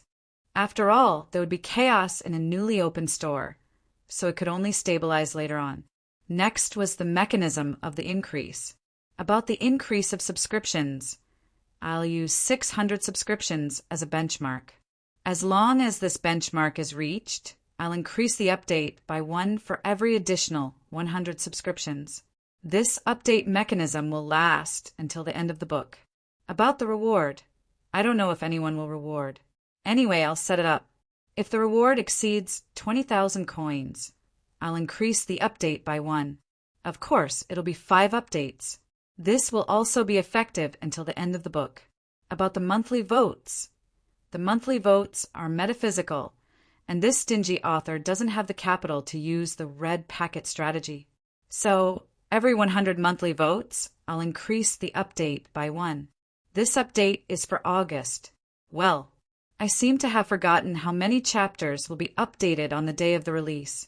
My goal is to update 5 chapters on the day of the release. Because it's Sunday to Monday, I'm not sure if the back end will be successfully opened. So, if the first V chapter is not released, you can go to sleep and wait for tomorrow. Finally, welcome to Trafford's Buyers Club. Customer, is there anything you need? Chapter 120. Genius 1. Second, remember love divided by little? Say net, providing you with wonderful novels to read. Under the firelight, Yu looked around, taking out a square handkerchief and slowly wiping her palms. Love, go, little, say W. Chew at this time. A black shadow slid down slowly from outside the pit. Looking carefully, there was actually more than one person. It was Chin Chiyu who slid down from the pit. She was carrying a man in her hand. Chin Chiyu threw the man on the ground, casually. You have a fish that escaped the net. Yi didn't say anything, throwing the used square handkerchief on the ground. A cluster of black flame burned the square handkerchief up instantly. Almost at the same time, the man who was thrown on the ground suddenly twitched painfully. He opened his eyes abruptly, spitting out black flames from his eyes and mouth. But in the blink of an eye, the fish that escaped the net caught by Chin Chiyu had the same fate as the square handkerchief. Chin Chiyu only felt a slight chill on her back. She couldn't help glancing at Yu instinctively, but didn't say anything. It wasn't a fish that escaped the net, but a fish that didn't escape the net at all. It was just an unnecessary thing for her to do. Miss Servant Girl suddenly smiled. Miss Chin, don't you want to go down? Chin Chiyu shook her head.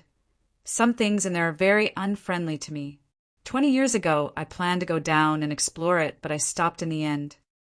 Yu said indifferently, I've heard about the way of cultivation in the East. The so-called method of longevity is really wonderful, but you seem to care about the Taoist heart very much. There's nothing serious in the underground palace. You seem to have known it? Chin Chiyu frowned. Since Miss Chin doesn't want to go down, then I won't accompany you. Yu said indifferently, Master is still waiting for me. Wait, Chin Chiyu suddenly shouted. Yu turned around. Miss Servant Girl looked at her curiously with no dissatisfaction or impatience on her face. Chin Chiyu was silent for a while. Where did the previous boss go? Yu suddenly smiled and said, I'm sorry, without Master's permission, I won't reveal this. But if Miss Chin really wants to know, then please come to my store again. I will treat you well at that time. Looking at this woman who called herself a maid, Chin Chiyu once again felt the incredible loyalty of this strange woman. I'll take a look around here. Chin Chiyu shook her head. Yu said with a trace of pity, Miss Chin, you've thought it through because you have an immeasurable amount of transaction fees on you. I'm sure we'll be able to obtain a lot of things. Chin Chiyu retreated slowly with fear. Looking at Zhang Qingrui, who called herself a concubine, Professor Qin Fong slightly opened his mouth, saying in disbelief, I found out that this should be the tomb palace of the Xiongnu King's Wuxian in the Three Kingdoms period. That excavated stone coffin is not suitable for ordinary people to be buried in. My name is also Kai Yan. Zhang Qingrui looked at Professor Qin Fong and said indifferently. Professor Qin Fong gave a start, saying in disbelief, Impossible. It's clearly written in Book of the Later Han Dynasty that Kai Wenji had returned and married Dong Si. The poem of grief and indignation, written by Wenji after she returned to the Han Dynasty, was still circulated. If you're her, how could you be in the tomb palace of the person who abducted you? The person who returned to the Han Dynasty that year wasn't me. Zhang Qingrui said slowly, I don't know how it was recorded, but the poem of grief and indignation wasn't written by me. Professor Qin Fong looked at Luoqiu subconsciously, only to find that this student of his had a very interested look on his face. Luoqiu was indeed very interested. How many things recorded in history were true, false, and artistic creations the later generations couldn't judge. Even the most knowledgeable old pedants couldn't compare with the narration of an ancient person. Zhang Qingrui said slowly, in the past, the Prime Minister sent someone to Xiongnu to exchange for me, but it wasn't me who was exchanged, but a servant girl by my side. She followed me to read books since childhood. so her cultivation wasn't bad, and her talent was even better than mine. After returning to the Han Dynasty, the girl felt her miserable life and wrote the poem of grief and indignation. Although she lamented the troubled times, she also wanted to tell me that she had successfully replaced me. If he wasn't in the underground palace, if he hadn't experienced so many unimaginable things, Professor Qin Fong would definitely think this was nonsense. However, this was indeed what Kai Wenji said. What she said, as a person who lived 1,000 years later, he couldn't refute it at all. Actually, he didn't need to refute anything. Luoqiu suddenly said, "That day when you possessed Zhang Qingrui and took me to the entrance of the basement of the professor's house, you actually wanted me to find this place and bring you back here." Zhang Qingrui slightly bowed. Young Master's life spirit is too strong, so it's hard to explain. Young Master is the bright moon, while I'm only the fluorescent light. Plus, my bones are always invaded by the yang qi of the world, so it's already my limit to maintain Miss Zhang's body. What about now? There's enough yin qi to maintain my body in the Tomb Palace. Zhang Qingrui said softly, "That's why I met you." Luoqiu thought for a while, frowning. "Then why did you still stay in Zhang Qingrui's body? On the one hand, I don't want to be discovered by some things in the Tomb Palace. On the other hand," Zhang Qingrui sighed and said, "you don't want to talk to a walking skeleton either." Now, Boss Luo didn't think it was a big deal to talk to a skeleton, but judging from Professor Qin Fong's expression, he obviously didn't want to. Boss Luo, who was originally interested in the things hidden in the depths of the underground palace, now had an additional curiosity to explore Kai Wenji's story. Originally, since she was willing to talk about this, he naturally intended to get rid of her.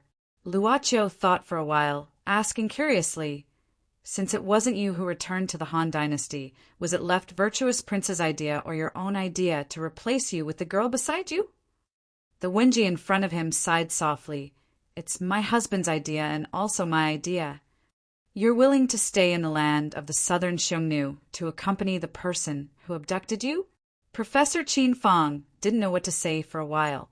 Professor Qin Fong thought of the scene where the woman in the middle of the Han Dynasty was abducted and fell in love in the land of the Xiongnu.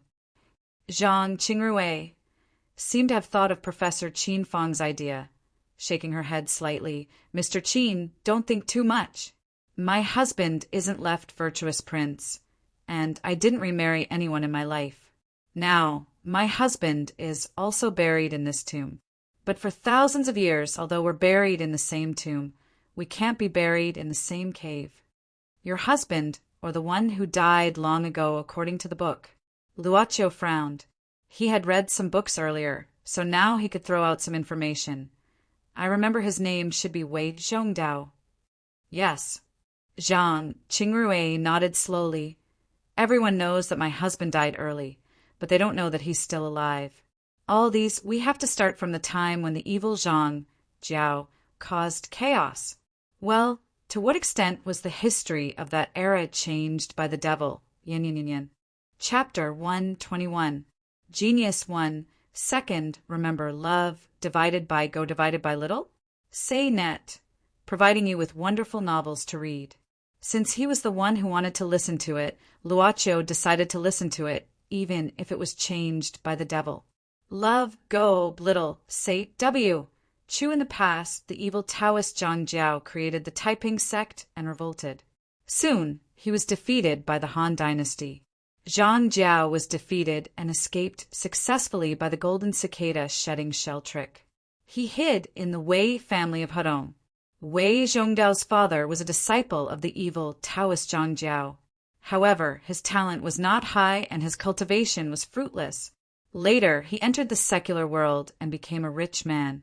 Wei Zhongdao's father took him in for the sake of their past relationship. Not long after, Wei Zhongdao married Kai Wenji. Later, he was seriously ill and couldn't be cured even if he spent all his wealth. When he was about to die, Zhang Jiao sealed his life and soul with the evil art. It was said that the soul of a dead person was still there, so there might be a way to revive him.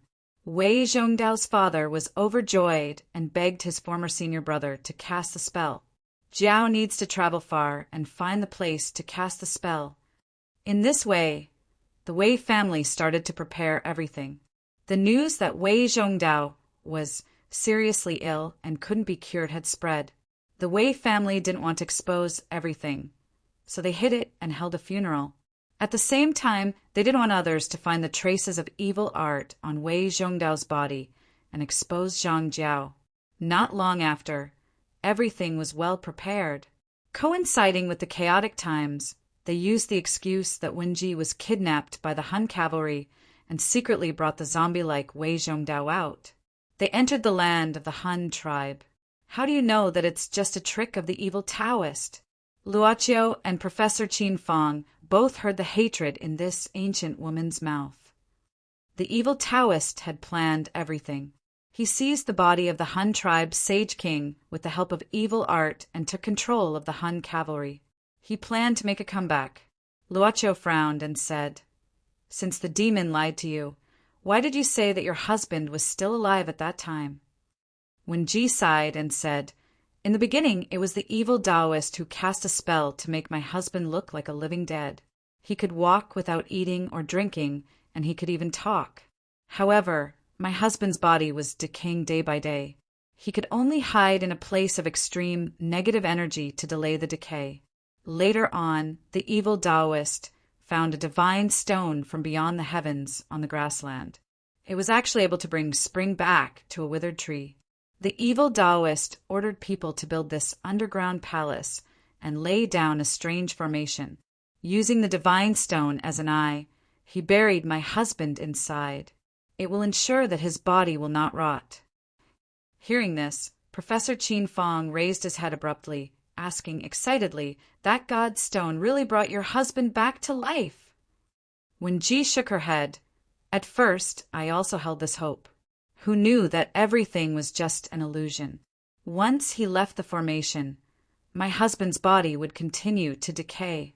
In order to maintain the negative energy of this tomb palace, I could only come in twice a year." Luoqiu sighed. "Is this the reason why you don't want to return to the Han dynasty?" Wenji wept in a low voice. "Since I've already married my husband, I'll accompany him for a long time. If I return to the Han dynasty, how can we meet again in this life? Even if I can only see him twice a year, I don't want my husband to be alone in this cold and desolate tomb palace.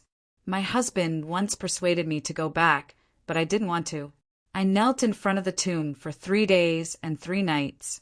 My husband's heart finally softened. I've been sick and weak since I was young, but this place beyond the Great Wall is too harsh. When I was dying, I begged the evil Taoist to bury me in this tomb palace so that I could accompany my husband for a long time." At this moment, Wenji's face was full of resentment. "But I didn't expect that the evil Taoist knew that the God Stone had no effect on my husband. He buried my husband just to let my husband's soul nourish that strange God Stone. The evil Taoist buried me in another place in the formation. My soul was in the stone coffin. I wanted to rush out several times, but I couldn't do anything about the light wolf walking in the formation, so I could only be trapped in the stone coffin.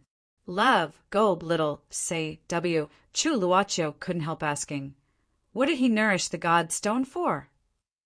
Wenji said, later I learned that although the evil Taoist knew that the God Stone had no effect on my husband, he only thought that he couldn't understand the mystery of the God Stone. The evil Taoist found that the God Stone could absorb people's souls. The more souls it absorbed, the stronger its power would be. He was injured in his early years and couldn't recover. After becoming left virtuous prince, he was injured again and didn't have long to live. The evil Taoist didn't want to die, so he buried himself here when he was about to die. You two think there are only 2 floors in the underground palace, but actually there's a 3rd floor below the 2nd floor, where the evil Taoist's tomb is. Countless lives had been lost in the process. The evil Taoist covered the coffin, just waiting for the God Stone to absorb enough souls so that he could break out of the coffin and be reborn one day. The story of the poor woman who was brought out of the coffin had finished. Professor Qin Fong was silent, thinking about something. This poor woman attached herself to Zhang Qingrui and said these. Perhaps she was vaguely blaming Professor Qin Fong and the others for digging into the underground palace for their own selfish desires. You jumped down from the entrance, silently, landing steadily on the ground. She said softly, Master, the miscellaneous things outside have been cleaned up. Boss Luo, who naturally believed in you, Ye's ability, nodded. He didn't intend to think about those treasure-robbing groups who lost their lives. As for listening to this story, he intended to wait for you, Ye's return. Take that set of coffin with you. Luochio said directly, Professor, it's time to find the coffin of your former brothers. Do you have any clue? Professor Qin shook his head, sighing. That year we couldn't even touch the first floor. After this place collapsed due to the explosives, it's even more difficult. Be careful. Professor Qin Fong's expression changed dramatically. Following his line of sight, they saw a place that was emitting a faint light suddenly appear in front of them. It stood on all fours on the ground. It was the light wolf that had been mentioned before. Professor Qin Fong, who had seen the horror of this kind of light wolf, took out his pistol subconsciously. However, at this moment, the light wolf suddenly howled, the sound resounding in the underground palace. One after another, light wolves gushed out from all directions. They emerged from the walls and from the ground, bearing their fangs. In just a short moment, dozens of light wolves had already gathered. Professor Qin Fong's expression suddenly became ferocious. The appearance of these light wolves brought him back to that night 20 years ago. Along with Professor Qin's extremely agitated mood, the bullet was shot out from the pistol. Bang, bang, bang. The bullet easily penetrated the light wolf's body, but the bullet marks disappeared in a blink of an eye, just like shooting into the water. At this moment, the light wolf that was attacked abruptly kicked off with its hind legs and pounced towards the group. No, don't come here. Professor Qin Fong revealed an unexpected panic. Seeing the light wolf pouncing on them, the professor curled up on the ground, holding his head and trembling all over. Luochio frowned. It seemed that the memory of that year hurt the professor more than usual. However, facing the pouncing light wolf, Luochio didn't move a bit, letting the light wolf pounce on him. That light wolf opened its mouth and bit on Luochio's shoulder. Unexpectedly, Boss Luo just waved his hand, as if patting the dust on his shoulder. Then, the light wolf completely scattered like a torn shadow. There was no trace of blood. There was nothing. It simply turned into fragments of light and disappeared. The disappearance of this light wolf seemed to have enraged all the light wolves. Dozens of light wolves pounced on them at the same time. Just some unreal things disappear. At this moment, Yu Yi walked to the front of Luochio, waving her hand and shooting out a ball of black flame.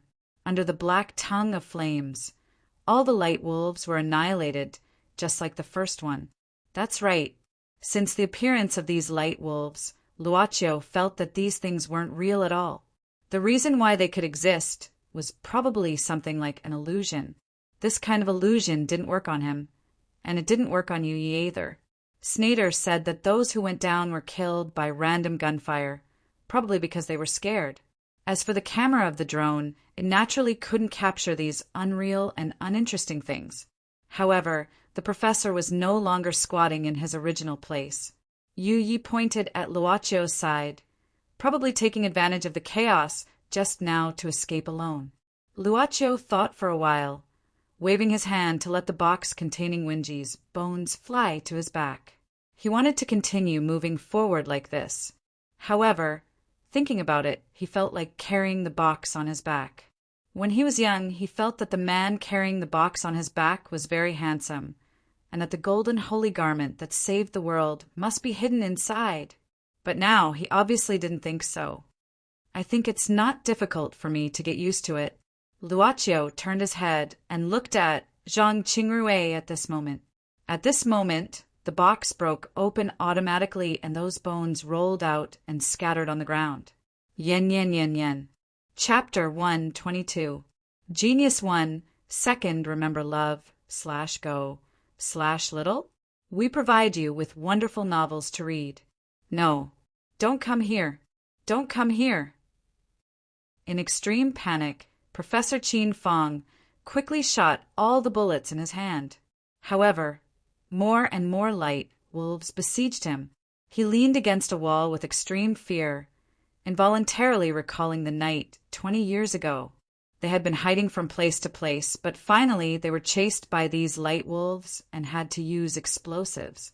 Leaning against the wall, Professor Qin Fong felt the coldness from the underground. He felt that his hands were wet. Cold sweat had already soaked his clothes. All of a sudden, a light wolf pounced on him with a ferocious look. No. The professor closed his eyes tightly, just like that night. However, after a while, he opened his eyes again in astonishment, only to find that the light wolves had disappeared. Only Luo Qiu and a few others were walking towards him with flashlights in their hands. These were the things that Miss Maid found from those people on the pit before she came down. Luo Qiu didn't consider these things at first, but after you took out the flashlight, he sighed again that he was taken care of in every possible way. Those light wolves. Professor Qin Fong was still nervous and panicked.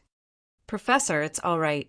Those are just illusions, but it seems that ordinary people like us have no way to deal with them. At this time, a person walked out from behind Luo Qiu, supporting the professor up. This person was obviously Miss Zhang. Professor Qin Fong gave a start, seeing that behind Luo Qiu and his companion, there was a set of white bones standing upright weirdly. This, Zhang Qingrui could only smile bitterly, whispering, "Using the words of another student of yours, I've only heard such words.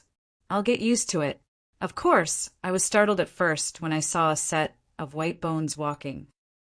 After Wenji left Zhang Qingrui's body and returned to her skeleton, those scattered bones began to assemble automatically.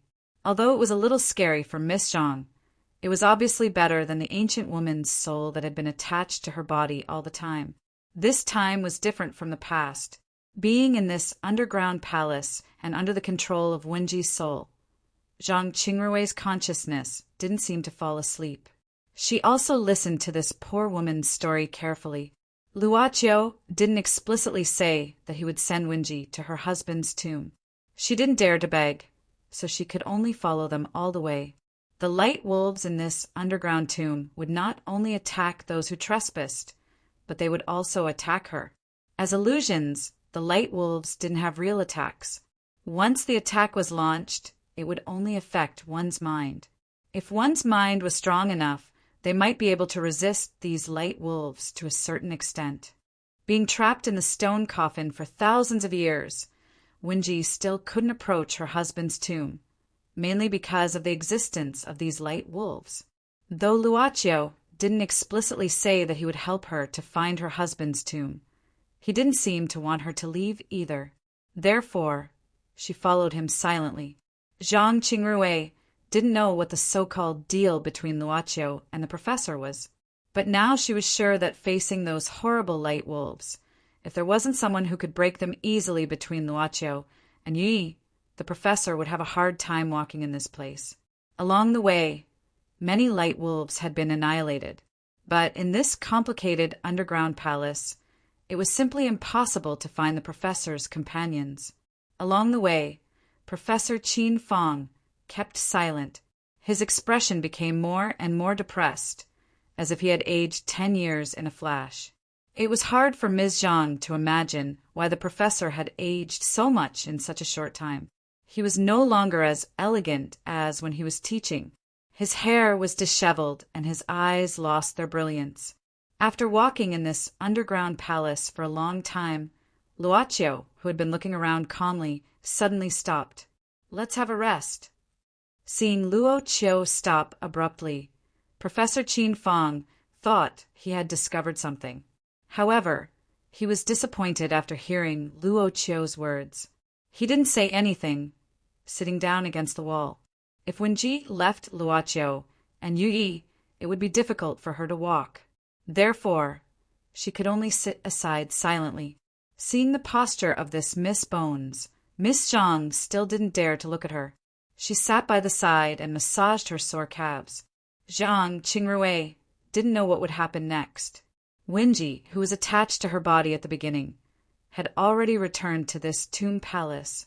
Therefore, Zhang Qingrui felt that she had nothing else to do but to let her leave alone. Not to mention whether she could leave this prairie, it was a problem for her to climb out or face those light wolves. Zhang Qingrui sighed. Suddenly, she thought of the big pancake she had hidden at the beginning. Feeling hungry, she took it out from her clothes. She thought for a while and split the biscuit into 4 pieces.